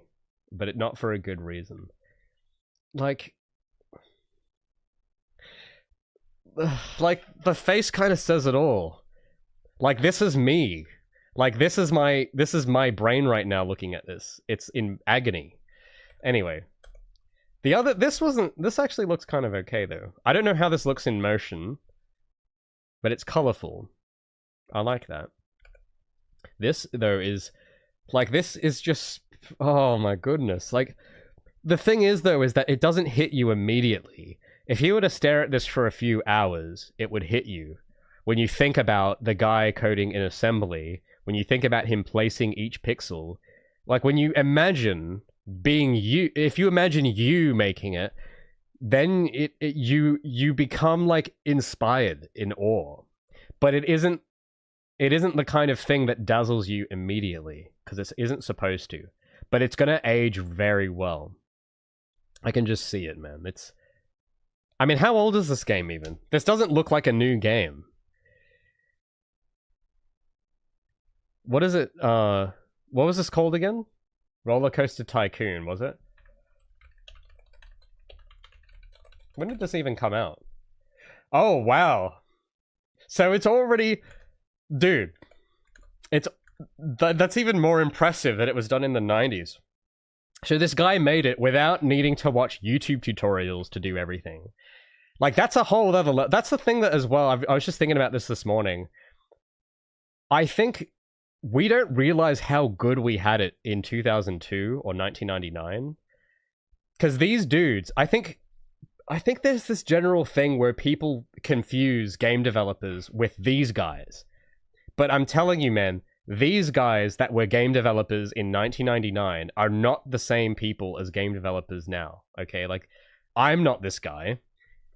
Like, the people here at the scene at this time are a completely different tier of person. Because this is the kind of person that... Because back then, there wasn't a game dev degree. That didn't exist. There wasn't YouTube with a million Indians teaching you how to code anything in 2 minutes. You had to brute force this. You had to sit down and not be distracted by TikTok and make a game in assembly like this. And those circumstances, that is pressure, and that pressure produces quality people. And this is why, how long ago was 1990? 25 years. That's why 25 years later, people still talk about Roller Coaster Tycoon. Because it was made by a high-quality person. That is like... But you look now, and I'm not saying I'm at this level. I just can see it. I can learn to recognize it, because I know that I'm not at this level. But I know that there is that you don't see enough of those people now. A lot of the time, at least with people I've met, it's all just... They can't handle, like, the pressure, you know? And the pressure isn't necessary anymore. You don't even need to try this hard. But as a result, you get people that are less forged. You know what I mean? Like, when you make a sword, you have to put it through fire to forge it. And back then, the only way to make a game was to basically walk on coals and learn assembly without, you know, getting out books, okay? Doing Like, can you just imagine it for a minute? Like, I'm trying to imagine it. Imagine that YouTube right now, like this live stream and everything that about the world now didn't exist. Imagine if the only way you could learn game development, like imagine you couldn't listen to my stream, you couldn't watch my videos, you couldn't watch a tutorial on how to make a shader in 2 minutes. Imagine you didn't have access to any of that stuff and you had to make a game. Like, I don't think people understand. I can't even imagine it. And I don't think anyone now can imagine just the undertaking that that is. But the result, this is the result though, is that it's well crafted, but it's, see this, I feel like I can't even do it justice because there's so much going on that I don't understand. But I know, I can just imagine the guy in his own head. I can imagine that he must have been the proudest dude ever when he finished this thing. And I'm not really into tycoons, but I know that for the people that are, they would, like, I'm assuming they would love this game, right? I'm assuming for them, I haven't even played it, but I just know that for the players, it's probably a great experience, and it runs great.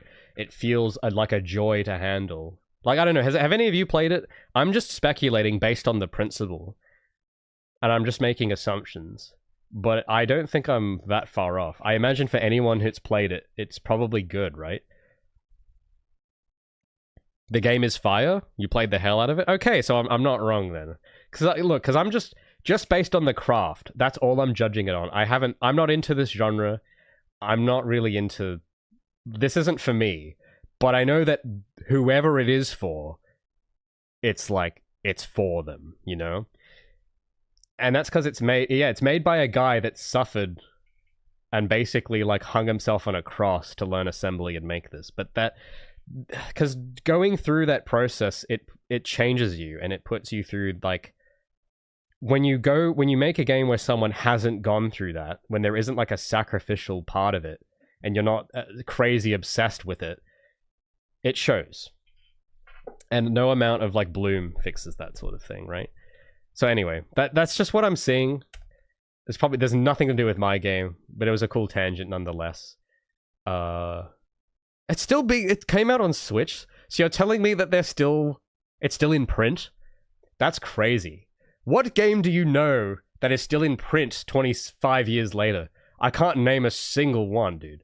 That is actually insane. So you're telling me, just based on the fact that it's got a Switch port, even for books, man. Even books don't... Like, most books don't even stay in print that long. And books are easy to stay in print. Wow. This is the first game I've ever seen. Actually, no. There might be a few exceptions. But it's very rare I see a game that is that good that it's still in print 25 years later. Like, that's insane. Anyway, so I'm just kind of in awe. I'm kind of sorry if I'm wasting everyone's time. I'm just kind of amazed that, man, that's cool.